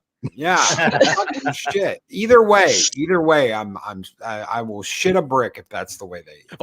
Bro, please film that with a censored sticker. I would like to see you shit. Oh yeah, I will. I will smash that with the Stephen Hulk right there. I'll record the last episode. I'll have my voice being recorded for the last episode. Do you guys want to hear some random stuff from the opposite point of view when it's kind of related to madness, though? Sure. Mm-hmm. All right, I'm going to go on what I heard today through a show. Supposedly Dafoe is coming back in the Spider-Man film as Goblin. It is confirmed that both Tobey and Garfield are in the new Spider-Man.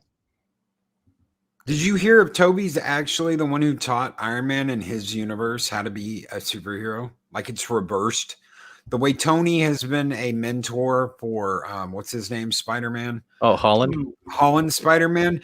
Right. Tobey was a mentor to Tony's Iron Man in his reality. That's weird. Yeah, they reversed it. That's crazy. Yeah. Well, we've discussed multiverse enough times that it makes sense, right? Every multiverse is pretty much always similar. There's just different actions and different roles for the people, except for the Earth's or versus where the Earth is destroyed by the asteroid during the dinosaurs and etc., or taken over by a demonic force, or it's now a heavenly saint. There's so much, but that makes sense. An Iron Man that never became a leader, but like followed Spider-Man around, that listened to Spider-Man, that Spider-Man basically tutored how to be a hero. Oh, well, this is how you be, you know. I would like to see that. With great power comes great responsibility, Tony. Remember that. You know what I want? You know what I want? I want a goddamn Scarlet Spider. I want the blue vest. I want Ben Reilly, and I want a story that doesn't have an origin. It just has a dude waking up in a clone tube, not knowing what's going on, and there's your movie. Can he have spikes on his jean jacket? No. Oh well. If they're doing the UK version, sure. I would love a punk Spider-Man. Yeah, I want the punk mohawk Spider-Man with the fucking spikes on his shoulders. Jean jacket. Yeah, fucking Clobberin's like, no, my God, who the hell am I hanging out with on Mondays? Nah, man, I want you to be happy. If that's what you want, I can turn my head and not look at it. I fell in love with Scarlet on the animated series on Fox, so I like Scarlet Spider. With a big ass blue bass guitar that has like a spider web on it, a big ass blue bass guitar, and he's like headbanging with a mohawk. With a Liberty spiked mohawk, red, white, and blue, bing, bing, bing, bing, bing, and metal spikes on the shoulder of his jean jacket. I'm down with that. Mm-hmm. I am down with that sickness. Man, I'm old. Jesus Christ, I'm old. I don't like the whole Tobey teaching Tony Stark. It doesn't fit into any Peter Parker mold that I've ever seen. Ever. I mean, even though he was one of the first superheroes, he wasn't the very first. He was one of the first, though. Nobody ever listened to Spider-Man. Nope. Nobody ever listened to Spider-Man. Spider-Man was always the trash talking loner who every once in a while got teamed up with people, but it was like out of necessity of either team up or you're gonna die, Spider-Man. I have to contradict. Yeah, he teamed up. Yeah. No, I'm going to contradict that right now. There is one person who did listen to him, and that was Doc Connors. Yes. Well, Johnny Storm was his friend. He listened to him too. I'm just saying, no one really. Wasn't a leader type. That's what I mean. No, that wasn't until Madam Web came along and started teaching him the ways of how to be a leader, and then they had that Fox Kids Secret Wars version with the Beholder. That was so terrible that they made him the leader in that just because it was his show. He was giving orders to Captain America and the Fantastic Four, like Spidey. No.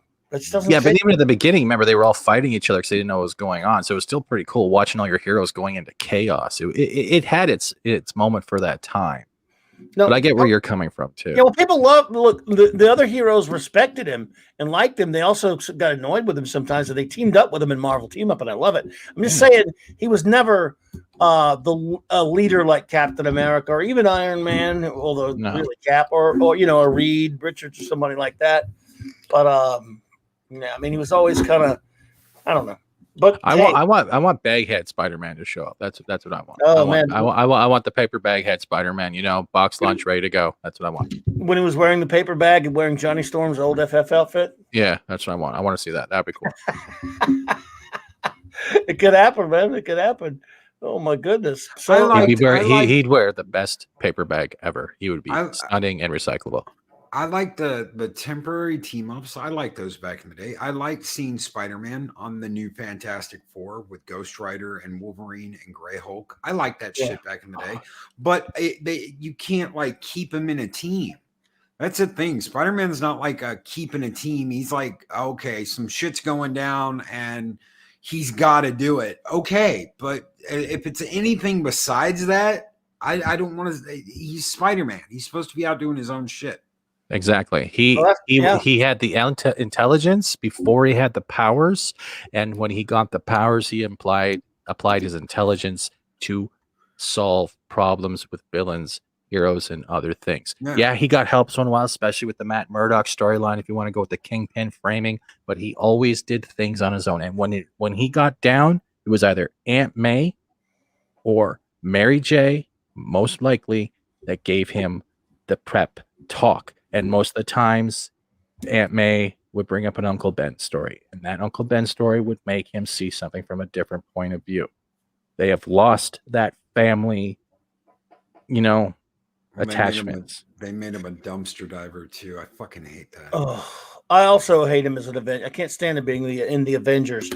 Working with him, teaming up, all that stuff's one thing. But, yeah, it doesn't belong in a group. Not Spidey, Batman can hang out with the Justice League, and he's a loner, but it's cool for him to hang out with the Justice League. But he also does his own thing. But he hung out with the X-Men. He hung out with the X-Men for a while too. Yeah, he did. Originally in his very first issue, he wanted to join the Fantastic Four. Yep.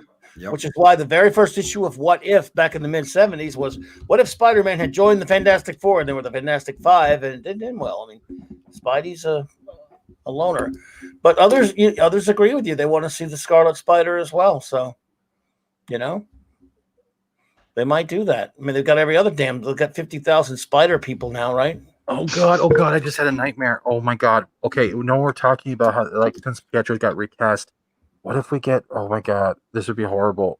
Remember the old Fantastic Four movies? What if we get a Reed Richards from one of those? Well, in fairness, Jan Gruffudd is actually a good actor. The movies weren't that good, so that wouldn't be the worst thing. I mean, not from that Fan Forstic shit. No. What's that guy? How do you say his name? How do you say his name? Purple Jan Gruffudd? How do you say that dude's name? Ian Gruffudd. Yeah, okay. Ian Gruffudd. Okay. Yeah. He was I didn't mind him as Reed that much. And I'm picky. I'm picky when it comes to the FF. I didn't mind him as Reed that much, but if it's that kid from Fan Forstic, nothing personal, dude, but no. I would imagine if we're going to have the Fantastic Four, it's going to be probably a race swapped Fantastic Four. No. Yeah. Oh God, yes, it's going to happen. Both Reed and Sue probably. No, they can't race swap everyone. They can't keep doing that type of character. They got to keep some type of originality, or they're going to lose a fan base. They're trying to base it half and half. And we have what, 3 Marvels now? Do we need any more? We have a black and a white one. Are they going to combine and make? I don't trust Foggy. I think he's going to do. There'll be definitely at least one race swap in the FF, probably 2. See, they didn't have to do that with Madness because we know we're getting American Chavez in that one. I don't care how big the part is, but they are. But at the same time, I can have faith in Madness because Raimi is behind it. God, keep her to like one scene or something. Why's she got to be in that movie? Maybe there's just yeah. No, Raimi.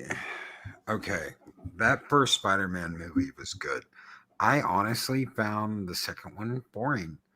The action, I liked Doc Ock. I liked what he did with the villain. That was great. But I find the second Spider-Man movie boring. I do. What they did with Peter, I didn't like. They kept taking away his power. I didn't like it.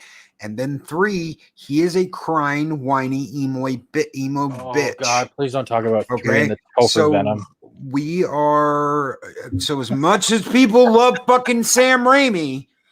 Okay, that first movie was good. The first movie was really good. I love that movie. The second movie, it is not the end all be all comic book movie people make it out to be. I agree. It's not, but I agree with you. The action was really good. It had some good points, but some of the dialogue was also very good, especially the connection. Always late, but always, you know what I mean, like between him and Doc Ock. I like that. He nailed some parts, and other parts like the train scene and being carried by the train. Like I like that part for one reason. Yes, I agree with that. The train scene where he stops the train and everybody's kind of carrying him, and they're like, he's just a kid. Yeah, I fucking love that scene. He's no longer older than my own son or my nephew. But it's not enough. Still not enough. And the third movie sucked. So you have got a declining enjoyment in these movies. First one, fucking awesome. I loved what's his name as the Green Goblin. I thought that you couldn't have picked a better Dafoe guy. Yes. And he's coming back supposedly in Madness, is that? Or the Spider-Man movie. It was scarier without the mask on. Yeah. Without that. No, they better redo that costume because that was horrible.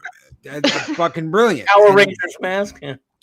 And Doc Ock was good. It's just that movie as a whole, I don't think was as good as the first movie. It wasn't. And the third movie sucked. So you've got a declining amount of enjoyment with the Spider-Man movies. Sam Raimi is not the end all be all fucking comic book movie guy. No, he's not. No, but I have because they're trying to make Madness kind of like a horror style, right?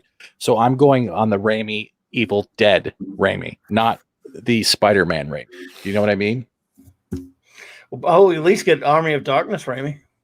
Yeah. I'll take that. No, he is kind of a good choice for Doctor Strange. I don't disagree with it on Loki that much. I mean, I like the first 2 fairly well. I really liked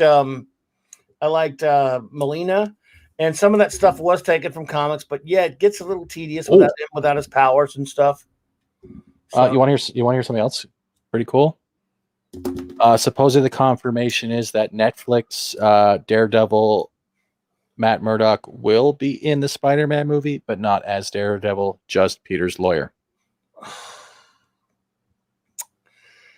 That sucks. That fucking sucks. Charlie Cox is great. He is great as Daredevil. I love that show. That Matt Murdock, I absolutely fucking love Daredevil. I wasn't sold on Cage, and I wasn't sold on the other one with the chick. Iron. Yeah, they were bad. Yeah, Iron Fist was terrible. Cage was a disappointment because I really loved the guy playing him. I thought he was perfect.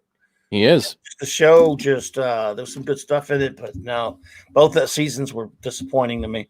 Yep. And, whatever happened to Jessica Jones? I'm sorry. I still watched the first season with Tennant. I still love that season. Tennant's great. Tennant was the best villain he plays such a good villain. The problem is after that it sucked. Yeah. Jessica Jones, it's right in that groove of everything's gotta be woke.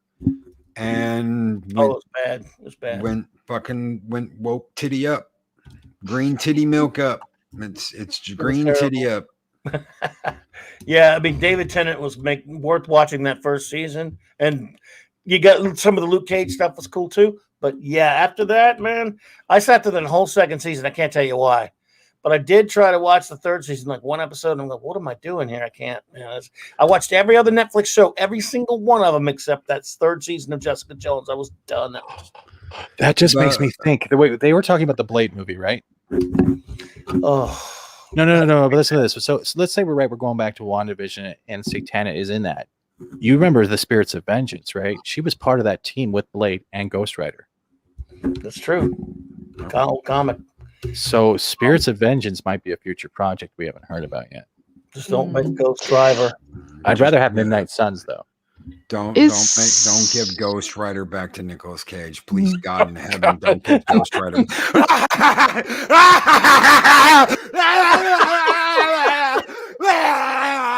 Oh my God! Oh, what we saying, Purple?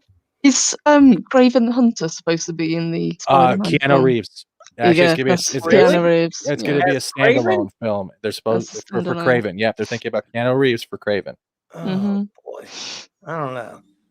Whoa. Well, they can't make it a black person. I'm not trying to sound rude in this part, but they can't make it a black person. I heard this on Midnight's Edge because you can't make a hunter. You know, the stereotype that would attach to it. Yeah. Well, he wasn't. Yeah, he was. I mean, he just doesn't really look like Craven. But I mean, he's good enough. I mean, I don't know because. Yeah. I mean, there's a problem with that is why a whole movie. I mean, he's a Spidey villain. He should always just be a Spidey villain. Well, even I who hate the black costume, love that old Craven the Hunt story. The lion mane, the one from the 90s. Yeah, I remember that one. Yeah, but think about this. Hunt, wasn't it? What if they do decide to do that, they could still incorporate Spider-Man, but it could be that Spider-Man has become Man-Spider. Because remember, Craven helped hunt him down to administer the toxin that changes him back to Peter. Yeah, that's a long shot, I know. But does anyone else want a Black Cat film? Not Am I the only one? Not right now. Not now. Oh God, no. And even not in this day and age, I agree absolutely for that. For I know why you're saying that, Luke, but not just that. Does she really? I mean, look, obviously she's lovely and all that stuff, but she's kind of a minor character. Does she need her own movie anyway? I need some eye candy. I just stare at her. I get you, but I mean, you could look at all kind of other pictures too. I mean, her own movie, and could she carry her own movie? They definitely need someone in there besides the Mary Jane they've got. Yeah, I have another question. Armor Wars. I am not familiar with that. Can someone fill me in on that? Because I hear that's also another project that looks promising. It lasted for a real long time. It was I dumped the book. I'd run reading the Iron Man book at the time, but it was something that kind of went on and on. So as far as specifics, it's been like 30-something years, so I can't give you specifics. But I have heard they're talking about doing that again, and it basically ran just in the Iron Man series. And I think it involved Tony, and I think it came along right after, for a while in the 80s. I don't know if you know this, but Tony got replaced as Iron Man by Rhodes. I mean, replaced, not War Machine. Before there was a War Machine. Yes. He took over as Iron Man. And then that led, I think, if I'm remembering correctly, now someone can correct me if I got it wrong because it's been a long time. I think not too long after that led into the Armor Wars. Now, I didn't read a lot of them, to be honest with you, but I remember seeing it a lot, and it lasted seemingly forever. Tony could no longer continue to be Iron Man because his heart was damaged too bad. It would have killed him if he did. The strain on his heart from being in the suit would have killed him. So Rhodes took over. That's originally what was going to happen in the MCU. And remember at the end of the first Iron Man where he looks at the suit, he's like, next time, baby, and walks off. Well, originally, Downey wasn't going to come back. He was going to have a very limited role and like, oh, I can't do it. It's too much on me. It's going to kill me if I do. And he was going to take over. But that first movie was so fucking popular that they were like, no, we want Downey to continue to be Iron Man. And they actually redid half the fucking second Iron Man movie to fix all that. Yeah, because Downey, no offense, Downey was meant for Iron Man, and he is Iron Man. And it's going to be very hard for anyone to pick up that mantle in the future. Even with a multiverse Iron Man, if they wanted to do that, it's going to be difficult because you're not Downey. And it's one of those roles like with Hamill and Luke being Luke. When someone has a role that is meant for them, it is them. Do you remember, Clobberin, when it wasn't even Tony in the suit? There was no one in the suit. Tony was like back in Stark Tower and hooked up to like a machine, and he was doing it like remotely. It was just a remote. Are you talking about in the early 2000s when Warren Ellis was doing it around that time and all that extremist business? It might have been. I remember when it was too taxing on him to be in the suit, but even then the VR hookup he had or whatever, that was still too much. And then Rhodey took over as Iron Man because he couldn't be in the suit, he couldn't remote pilot the suit. It was like every option he had to try and be Iron Man was cut out, and Rhodey had to do it. Oh, you're talking about in the 80s when the Rhodey first took over? The first time, maybe that might have been that could have been what it was. That could have been what it was because it was. I remember I dropped the book and by the way, no, Mark, I'm with a C. No, Demon in the Bottle was a good number of years before Rhodey took over. And Dave Bob's saying he was an alcoholic. I remember alcohol had something to do with it. You got to understand, guys. I haven't read this shit since I was like a kid, so I'm going purely off of what I remembered reading in the Iron Man comic. See, there was a series that was really acclaimed, Demon in a Bottle, which was a short run, just a storyline they actually used some of that in Iron Man 2. Some of a sliver of Demon with a Bottle. So yes, but that was a number of years before. But yes, at some point, I remember in the 80s, early 80s, was a couple years after Demon with a Bottle, or a year or two after it, so a few years maybe, where yes, for a short time they switched Rhodes for Tony Stark, and I just dumped the book at that point. I'd stopped buying it, so I can't tell you the exact reason for it. It's been so long. That's 40 years ago now, almost. So, but yes, so the reason I can't tell you exactly, but this was long before he became War Machine. So, I don't know though. I mean, I think, back then, by the way, that was pretty controversial. Yeah. Now, it's funny. We didn't live in these times. So you could say, man, what is this dude taking over for Tony Stark? I don't want to read that. I want to read Tony Stark. You didn't get called an istophobe or anything. And no one really thought that because people just like, I don't know, who is he? No one really knew much about Rhodes. And you don't know why Tony Stark's leaving. But it was pretty bold for the time, if you think about it. This is talking about like the mid 80s. Yep. Replacing the star of the book, with a black man the way they did. But Rhodes really didn't get popular that much really until he became War Machine, though. So anyway, but I'd have to go back and read it, man. It's been so long. What about Fantastic? Oh God. Teenage Tony Stark, that stupid cartoon. Oh, is that the 3D cell animated one that was horrible because his dad disappeared or somewhere? I hate it. I got one episode in and I'm like, why am I watching this? I'm going back to Marvel Hour, and that was more entertaining. Oh man, yeah. It was so bad. It was so bad. Doug don't have any problem replacing Robert Downey. Remember that people said no one could play the Joker but Nicholson, and everyone loves Ledger. But Downey played him a lot though. He played Iron Man for a long time. Oh, but, you could be right. Oh, okay. We were talking about the Santana thing. I just realized this. She's going to escape. She's going to be probably the main villain or to the Son of Satan series. Does that make sense? Yeah. Right. The new Son of Satan thing, not that Hulu crap, right? Well, there's a Hulu crap that's already out. There was a Hulu show. It was basically sort of based on Son of Satan and had nothing to do with. It was really not Damian Hellstrom. I mean, it was, but it was so not like the comic. It came out recently. That could Okay, but there is another Son of Satan thing in ink production, isn't there? Or is that the one I'm thinking Don't know. It might be that show. But I might be wrong. But I hear that show's terrible. I have not seen it. Well, It figures though. Yeah. has anyone talked about MODOK? Because MODOK, I think, bombed too. There's a MODOK show. Remember, Patton Oswalt's doing the robot chicken style. He's doing the voice about how he lost all everything, and now it's all about his wife wanting divorce and unhappy with an unprovider. Yeah, that one. Oh my God, he looks like MODOK. Yeah. He's in hiding now. He's not talking anymore. You noticed that? That's where he belongs. Hulu series sucked and was canceled. Okay, I did not see it. I know Gary was pretty pissed off about it because he's a big Son of Satan fan. Wow. Well, but hey, Purple. Are you there, Purple? I think Purple's not there. Is anyone there? I'm here. She said, "Be right back." I think. Oh, it's called Hellstrom, right? And this was since 2020. Yeah, that's the series they're talking about. Yeah. Yeah. Okay. From interwebs, Leslie tells first appearance Iron Man volume.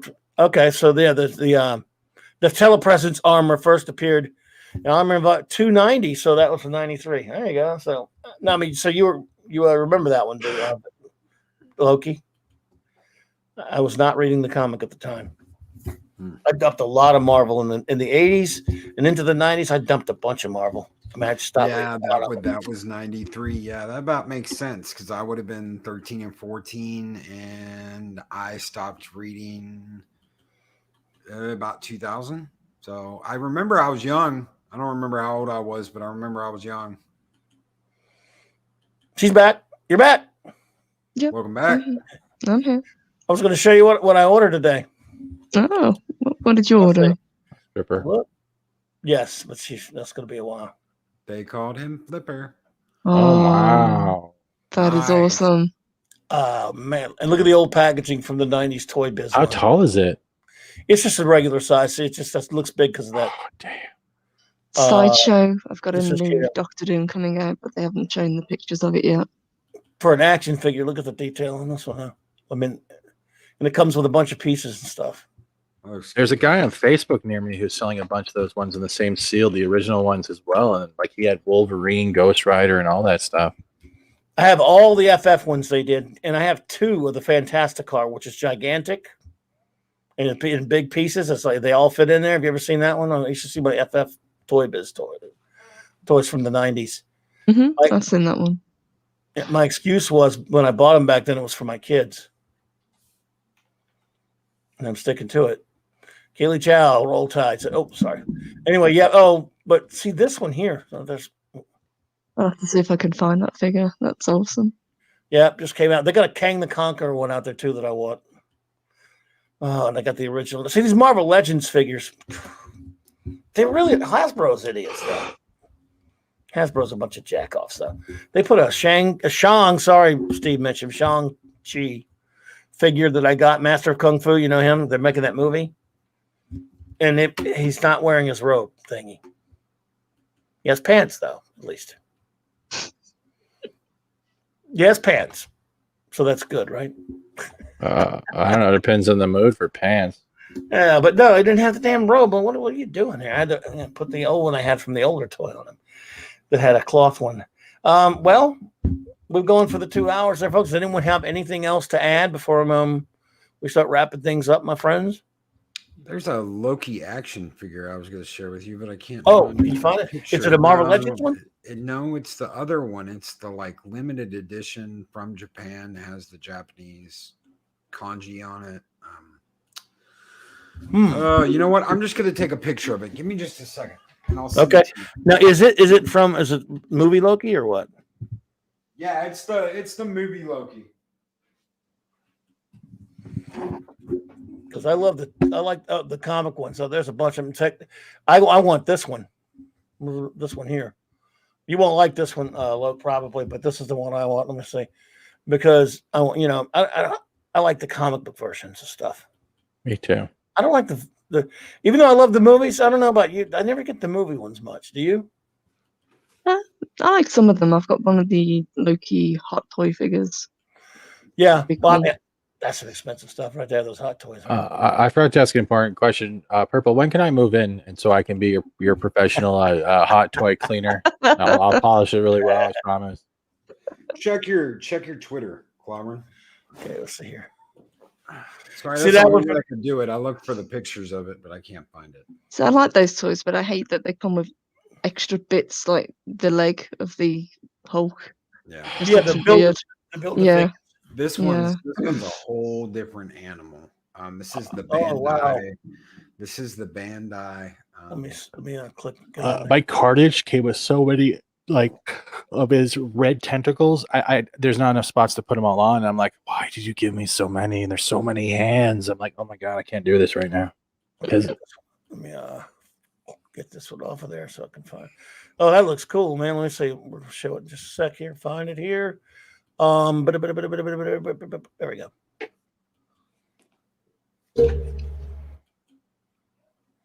It is on the way. There you go. Wow. Oh, cool. Man.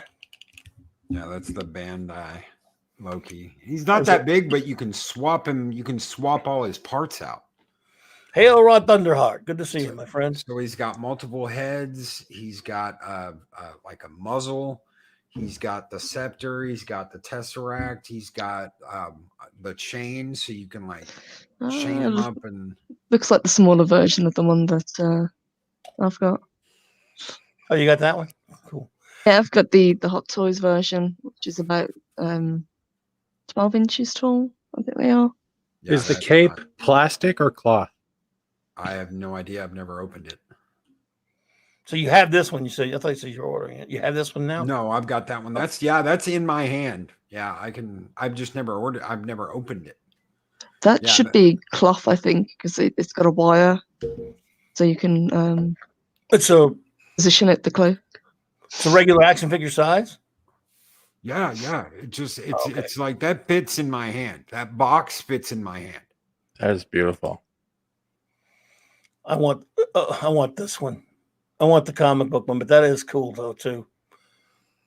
That and the ball heads are the only ones I've got of him. I know that's hard as shit to find though. That Bandai.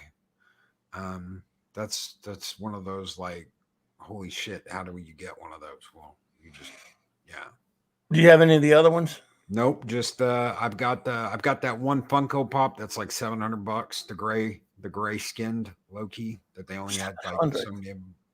I didn't even know that was expensive until Steven said something. Hi. Do you have the original Avengers Loki? Yes. Which one? Yeah, the one that's worth a shit ton of money. I have the original Avengers Loki, and I have the Gray Ghost Loki, and I have the Loki from Dark World. Dark World. Yes, yeah. I have Dark World Loki. I have the Frost Giant Loki. You're sitting on a Hot Toys probably right there. You just gotta go find a good Facebook group that wants to meet you and pick it up, and you can probably make some cash off that. I've got the Frost Giant Loki, and I've got the first Avengers Loki. Yep. You got this one? No. Okay. No, these are the Funkos. Oh, I got you. Yeah. Well, this is the one I want right here, but they can't find him, and he's got a Hulk leg though. See? Oh man, they got a Kang the Conqueror out right now. It's tough to find these suckers. That's why, in fact, I kept forgetting about that Dr. Doom figure, and I was about to forget it out of existence, and then you wouldn't be able to find it ever. And I was watching a video guy talking about the new Kang figure, and I thought, oh, I better order that because you're never going to find that Doctor Doom figure. Dr. Doom figure, never going to find that one in the store. It's not even because it's not even a Walgreens exclusive. They've got some new Walgreens. Why do they do Walgreens exclusives? I don't know, but they got some new ones coming out that are killing me. Because Walgreens is like one of those few places right now where it's considered an essential service. So people will go in there and if they want to, they'll grab a toy for their kid. So they're trying to at least cover all their market. That's my opinion. I know they were doing Walgreens before that, but it seems more relevant now. I won't go back to fucking Walmart. I'm not going in Walmart. If I need something, I'll order it. Otherwise, I'm going to a grocery store, and that's fucking it. That's the only places I go. If I want something else, I'll order it online. fucking, I don't have to go anywhere. Well, there you go.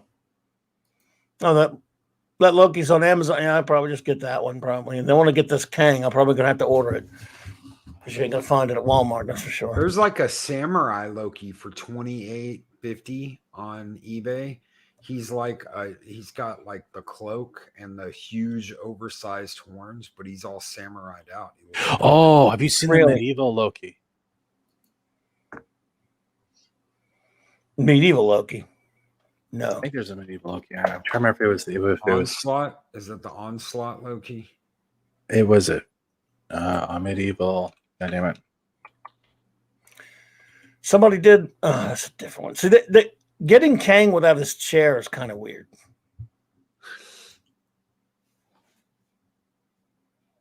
And he's got Mr. Fix-It's arm. Well, poop. What can you do? Marvel Legends. They really do a lot of dumb crap with Hasbro, though. I swear to God. They screw up Star Wars toys all the time. And they screw up. Look at, they got the Falcon wrong. That sucks. That looks like shit. I hate that one. Oh, there you go. Oh God, why are you doing this to us? Oh my God. Oh my God. Why are you putting Falcons on the page? Oh my God. Honestly, you know what else really bothers me since you're bringing this up? Winter Soldier's haircut looks like the lesbian haircut named Julie. I do not like it. It drives me nuts when I'm staring at that haircut. It's so bad. I hate his outfit. So bad. I hate Winter Soldier. USA. Did you see USA Agents? He looks like shit too. He looks like it came out of a Value Village. Is that the one, Logie? What? That's the one you got? That's that's the Thor 2 one that's worth money.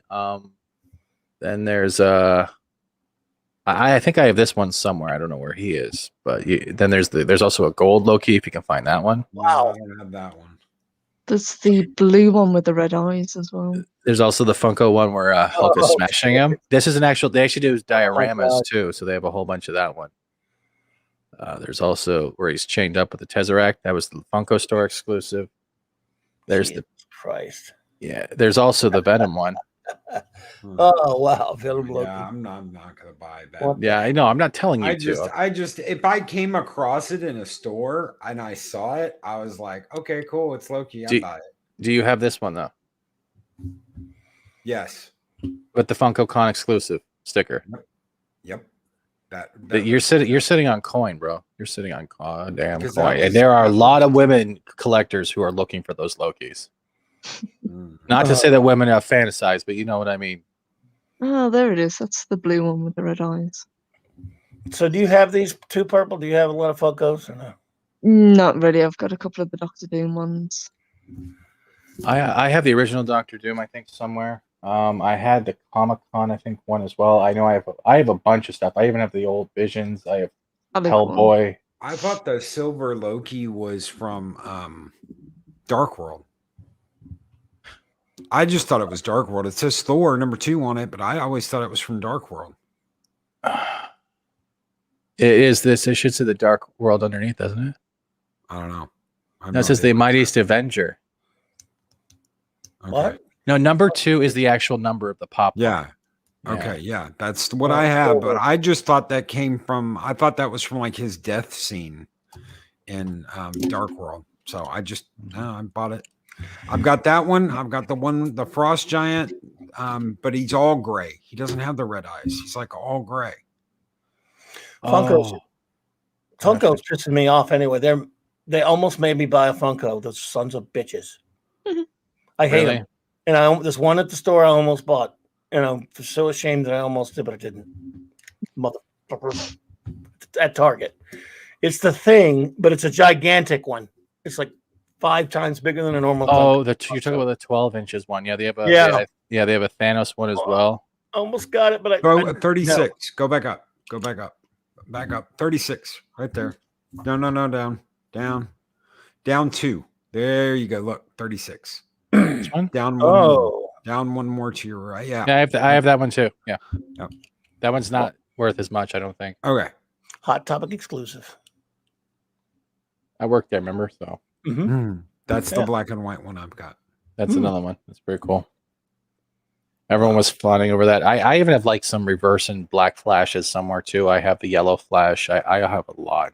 I'm just getting rid of them now. I don't. I've got a Thor, I've got an Odin, and then I've got 3 Lokis, and that's it. Oh, I got my Hulk Buster.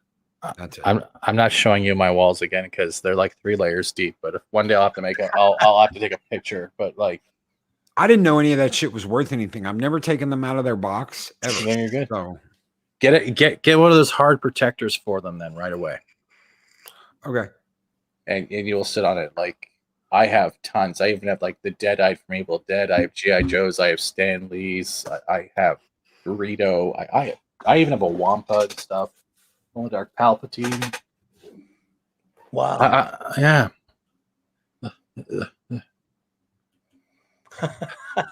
I just named off a bunch of things why Steven never gets laid. Right there you go. Right there. There was a bad joke for you. Right there. Oh man, I'm as bad with giant robots. So I like giant fucking robots. I've got Transformers. I've got Voltrons. I've got Power Ranger shit. I've got all that shit. Giant robots. What was the giant robots you guys were talking about last week? The ones that show you've never seen before. What was it called? The Shao Kahn, the Shaolin monk. What were they called? Oh, I know what you're talking about. The black one with the V on it, red V on its chest. Yeah. Yes. Yeah. I used to watch that. I had one of those when I was a kid, but I had no idea what the fuck it was from. What do you mean I'm not authorized to? What is this? I'm banned from ToyTokyo.com. Are you kidding me? What? I literally go at 402 access denied. What is this? Is it only for US? Guess what? I might get disconnected quickly. Hold on. What the hell? What are you talking about? It literally. Yeah. Toy Tokyo has banned outside US internet IP addresses. Really? I just had to put on a VPN to get to their store because they have it was Shaolin robots, the ones you're talking about at the Rocket Fist. You know which ones? It was the ones Clobberin was talking about, but you never heard of before. Oh yeah, Shogun Warriors. Shogun Warriors. Shogun Warriors. And I'm on Toy Tokyo. ToyTokyo.com. Yeah, I will show you what mine did afterwards. They did Shogun Warriors on there, I believe, but they have like the Shogun Batman, the Shogun Flash. They also have a Jumbo 30th anniversary Jumbo Lion of Voltron. I have this mini bust here, hail to the Jack Kirby, but I got to take this picture out because Stan Lee's in it. Damn it! Oh, but their exclusives are pretty kick ass, and they have some weird stuff like the weird Spacefly Man and Punch Man. I'm not looking at that. That's weird. Ooh, 30th anniversary collector's set, $299. Of what? Voltron. They even have they even have like they do a lot of cool stuff, but it's really expensive. So yeah, hold on. I'm gonna take off my VPN and I'll show you what I'm talking about. I want more pictures of that before I purchase it. I don't just want a picture of the box. No, you gotta see. Yeah, you gotta be. Okay, here we go. The Geek Shopping Network. All right, if you think I'm crazy, I just took off the VPN, and this is what I'm getting. Where is it? Where's the access denied? Yeah, thank you, Toy Tokyo, for being racist against Canadians. Well, you got a 402. Denied. Yeah. Sucks, man. What the hell? Well, Toy Tokyo can suck it, by the way. They can't. The thing is with these guys, they have a bad rep with the Funko community because they would go around to other stores, clean them out, then put them on their shelves for double the price if it was a popular item. Like they would clean out like the Nike stores if they had all the Jordan pops or anything like that, and they would resell them at a triple the price. So yeah, they create quite a hate towards some people. Mark, no, that looks just like. Go ahead, sorry. Oh, I was just saying that 30th anniversary Voltron looks just like the Toynami. You've got it. That looks almost exactly like the damn Soul of Shigoken. Mm-hmm. Because the way they've got like the hands moving and the arms moving and the bendable joints, that looks almost just like the Soul of Shigoken Voltron. They really go all out when it comes to their stuff. So it's a site that will bleed you dry like Hot Toys. But like even when you're looking at like when they do like the Captain Crunch parody stuff and all that. There's some nice stuff they have on there.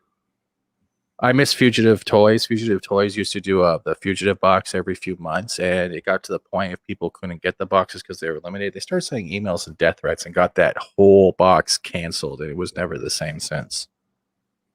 Damn. I want this motherfucker now. Yeah, I should never have showed it to him. No, never show me. Don't show me shit like this, because then I'm like, oh my shit. God. And the box it comes in looks badass. Hell, I want it just for the box. I want to put the box up and show the box off. Yeah. It comes in like the hexagon. It comes with like a hexagon stand, like they used when they all went into the like the pit to summon it, when they all went on the elevator. It comes on a huge stand. It's got one of the keys in front, like one of the Voltron keys. That fucking thing's badass. They even have a Chewbacca Chia pet. I'm gonna commit. I'm gonna get a Voltron. You better commit to it, and you can. No, you're not yelling at me. Oh, bro, I know which one you're looking at. You're looking at the one. Oh, that box is sick. Oh, I'm sorry. I feel like we're talking about it, and the rest of the chat's going, why can't we play it? What's going on here? I think this is the one, right, Loki? I'm gonna help him out. Where is it? Is this the one? Yes. Oh, If you look that up in Google, just look up Voltron Defender of the Universe 30th Anniversary Collector Set. You get to see what's in the box. Yeah. That is, the art itself is beautiful. But like, look at that. Yeah. I'm sorry. Nice. And there's the actual Jumbo Lion. Then they have the Vehicle Force. I've got the Soul Shigoken version of that. Yeah. Ladies and gentlemen, ToyTokyo.com. It only works in the US. That Batmobile. This one? Holy shit. That's crazy old. That's an old ass. That's beautiful. They've got Back to the Future too. They've got a NECA die-cast DeLorean time machine. The 6-inch, right? Yep. Yeah. Boy, now that brings back memories. Damn. God. Oh, hell. Yeah. $30 for a pin set. They've got a Chewbacca Chia. Chia. Oh, Purple's got way better stuff on the wall though. Yeah. But these guys used to be great. It looks like a lot of their stuff has gone to crap. Count Chocula. Oh my God. Where? They do a lot of the parodies of the ad people, so it's really cool. That Mezco Harley Quinn. Oh my God, that is fucking badass. Wait, there's a Mezco Harley Quinn. How come I didn't do that? 112 collectible Harley Quinn Deluxe Edition. Okay, I'm gonna stop looking at this shit. Nope. I'm done. I'm done. Stop. No more. No more. I can't. Oh shit. Oh wow. Ooh. Oh, 99 buckles. It's 12 inches though. Sure. I'm sorry. I heard Purple giggle, and I was like, I'm gonna finish the line. Oh man. Because I like it. They did the face just right, because I've seen a lot of people who you do that face, and it literally looks like Bruce Jenner wearing Harley Quinn's makeup. It looks really bad. You know what I mean? Bruce Jenner. Oh shit. Watch me throw this javelin. No, Bruce. No. But yeah, definitely check these out. These guys are like my secret addiction, like that Joker. Just look, the Nun, no. Weird. It was sick. Crazy stuff, wow. Man. Look at that. Look at that. Look at that. Stuff. I don't want to add it, but look at that Sulu. Oh, Mr. Screwloo. $84.99. Holy crap. I don't feel so bad at spending the money on that Doom figure. Oh, don't ever feel bad. If it makes you happy, spend the money. Well, wait a minute. Make sure you're not spending it in singles, but spend your money if it makes you happy. So don't go to the strip club? You can go to the strip club. It's not going to look very pretty with their all masks. Hey, you know what? As long as you get a rise out of it, go to the strip club. They don't have to wear masks. They don't wear masks. They're not wearing masks here. But whoa. Not that I would know. I'm just saying. Because they haven't been. Captain Crunch. The parodies, yeah. Look at that. I like when they do that stuff. That's Ron English's stuff. It's only 3 inches. Now I want some Captain Crunch. I love Captain Crunch. I don't like the cuts in my mouth. Yeah, nobody does like. That's the imperfection of it. Oh, it's all Funko now for their anime. Oh no, wait, there you go. Yeah, some of their other like that Astro Boy. I found an Astro Boy blanket buried in my stuff, and I was like, "This is cool." Don't judge me. No judging at all, man. We don't do that around here. We just laugh at you. That's fine. I'm used to laughter. I'm gonna take this off now before I spend money. Oh man, I tell you what, this has been fun, ladies and gentlemen. But I know I've had you here for a long time, and let us before I end up with my final notes, let us plug some channels and things. The wonderful Purple Valkyrie, tell us what you got going on. Yeah, we'll be back on Wednesday. We've got the series kind of retrospective of The Expanse. So we're going to have a panel. We'll talk about the season 5 and what we thought about it. And then Friday we've got our burlesque show. Oh my! Wait, burlesque? Burlesque. Yeah. Wonder what intro you'll be using that day. And what time will that be? That Friday on that Good Friday morning. That will be a little bit later, so that will probably be about 12 Central. So about lunchtime instead of 10 o'clock. Okay. I have another question. When is your body painting stream of Poison Ivy? It's for science. Yeah. Tomorrow. We're ready for that. Loki. She didn't say no. She didn't say no, though. That's the whole thing. She didn't say no. She'll let us know when it is. I will invest in single. Wait. Oh shit, Mike's on. Go ahead, Luke. We're gonna have Taco Tuesday tomorrow. We've got our comic book stream coming up. We're gonna be on Eris's channel tomorrow. So if you guys want to check us out there, this is our roundtable comic book stream. Every Tuesday night, we are rotating through everyone's channels. So I had one on my channel. Steven's had one on his channel. Eris is going to have one on her channel. Then I think we're going to do 24 and Clobberin, or we're going to do Clobberin 24. I'm not sure. Like 24 then Clobberin. Yeah. 24 and then Clobberin, and then we'll be back around to me hosting one on 7 Kinds of Mischief. But I mean, I'm loving this. I love it because they get to host, and I don't have to worry about hosting and clicking all the buttons. I get to relax and just hang out like I did tonight and talk comics. Yeah, that's what I love to do. That's what I love to do. Steven, my brother, thanks for hanging with us, bro. What you got going on, man? No, actually, thank you for letting me on because I'm trying to get more comfortable. Well, for me, tomorrow morning, probably after Loki's done his show as usual, I'll be streaming a little bit more of the Control I'm playing because I like that paranormal SCP crap. It's a really good game, really good game. Other than that, I'll be doing, I think, a live show tomorrow, special one with Cameron on the lunch table. We'll also be doing our Valentine's pre-record. I apologize, it won't be there for Tuesday. I'll try to sneak in the show after. It got busy. Friday's Welcome to Florida, followed by Mario Kart, where I just berate Boards' nipples as usual. Son, he was wearing a gray shirt, and you could see it. They were just like sticking out there, like, "Hey, buddy, what's going on?" Here's the Capri Sun. Other than that, same thing. Friday lunch table live. Please turn in. We got Robert coming. Nice. Wow. Surprise. Well, everyone, you can. There is a link to not only all of these fine people's and many other channels of many other fine people's channels in my description below. Please go and subscribe to and support all of them, all their great channels. And again, that's including Lorena Cranial, by the way, which is the Fat Steven is referring to, the channel he's going to have that he is also a part of. And so all those channels are got links in my description below. Please go support those channels. Let's see here. Tomorrow night again, as Loki said, we'll be on Eris's channel with the big comics Tuesday night comics show, Comics Roundtable.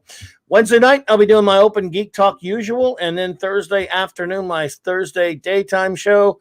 Then back here Saturday night with the wonderful Raquel Briggs, we were reviewing all of Star Trek, and I mean all of it. Real Trek only, 1966 to 2005. We were in the first season of the original series. We're going to do it all, animated series, Next Generation, movies, DS9, Voyager, and Enterprise. So please join us for that if you're a Star Trek fan. And I guess that is the news, and we are out of here. Thank you so much. Wait. I forgot one thing. Go for it. Hulk smash. Well, it's clobbering time. Thing clobbers Hulk. Oh, wait. Trans smash. My bad. And of course, we want to thank the great Loki for my new, and my old one, and now my new Monday night intro outro. Appreciate it, brother. No problem, brother. Thank you, everyone. Thank you for having us. Thank you so much. I know it's so late for you there, Purple. Body painting stream. Later, everyone.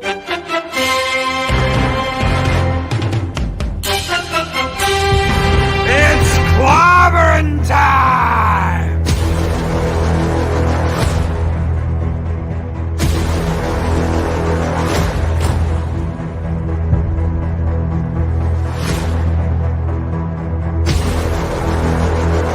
Were we supposed to talk during the outro?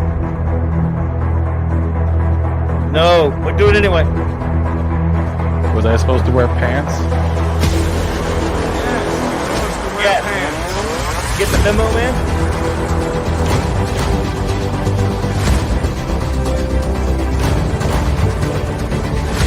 Just remember, everyone, Tom Brady is not the GOAT.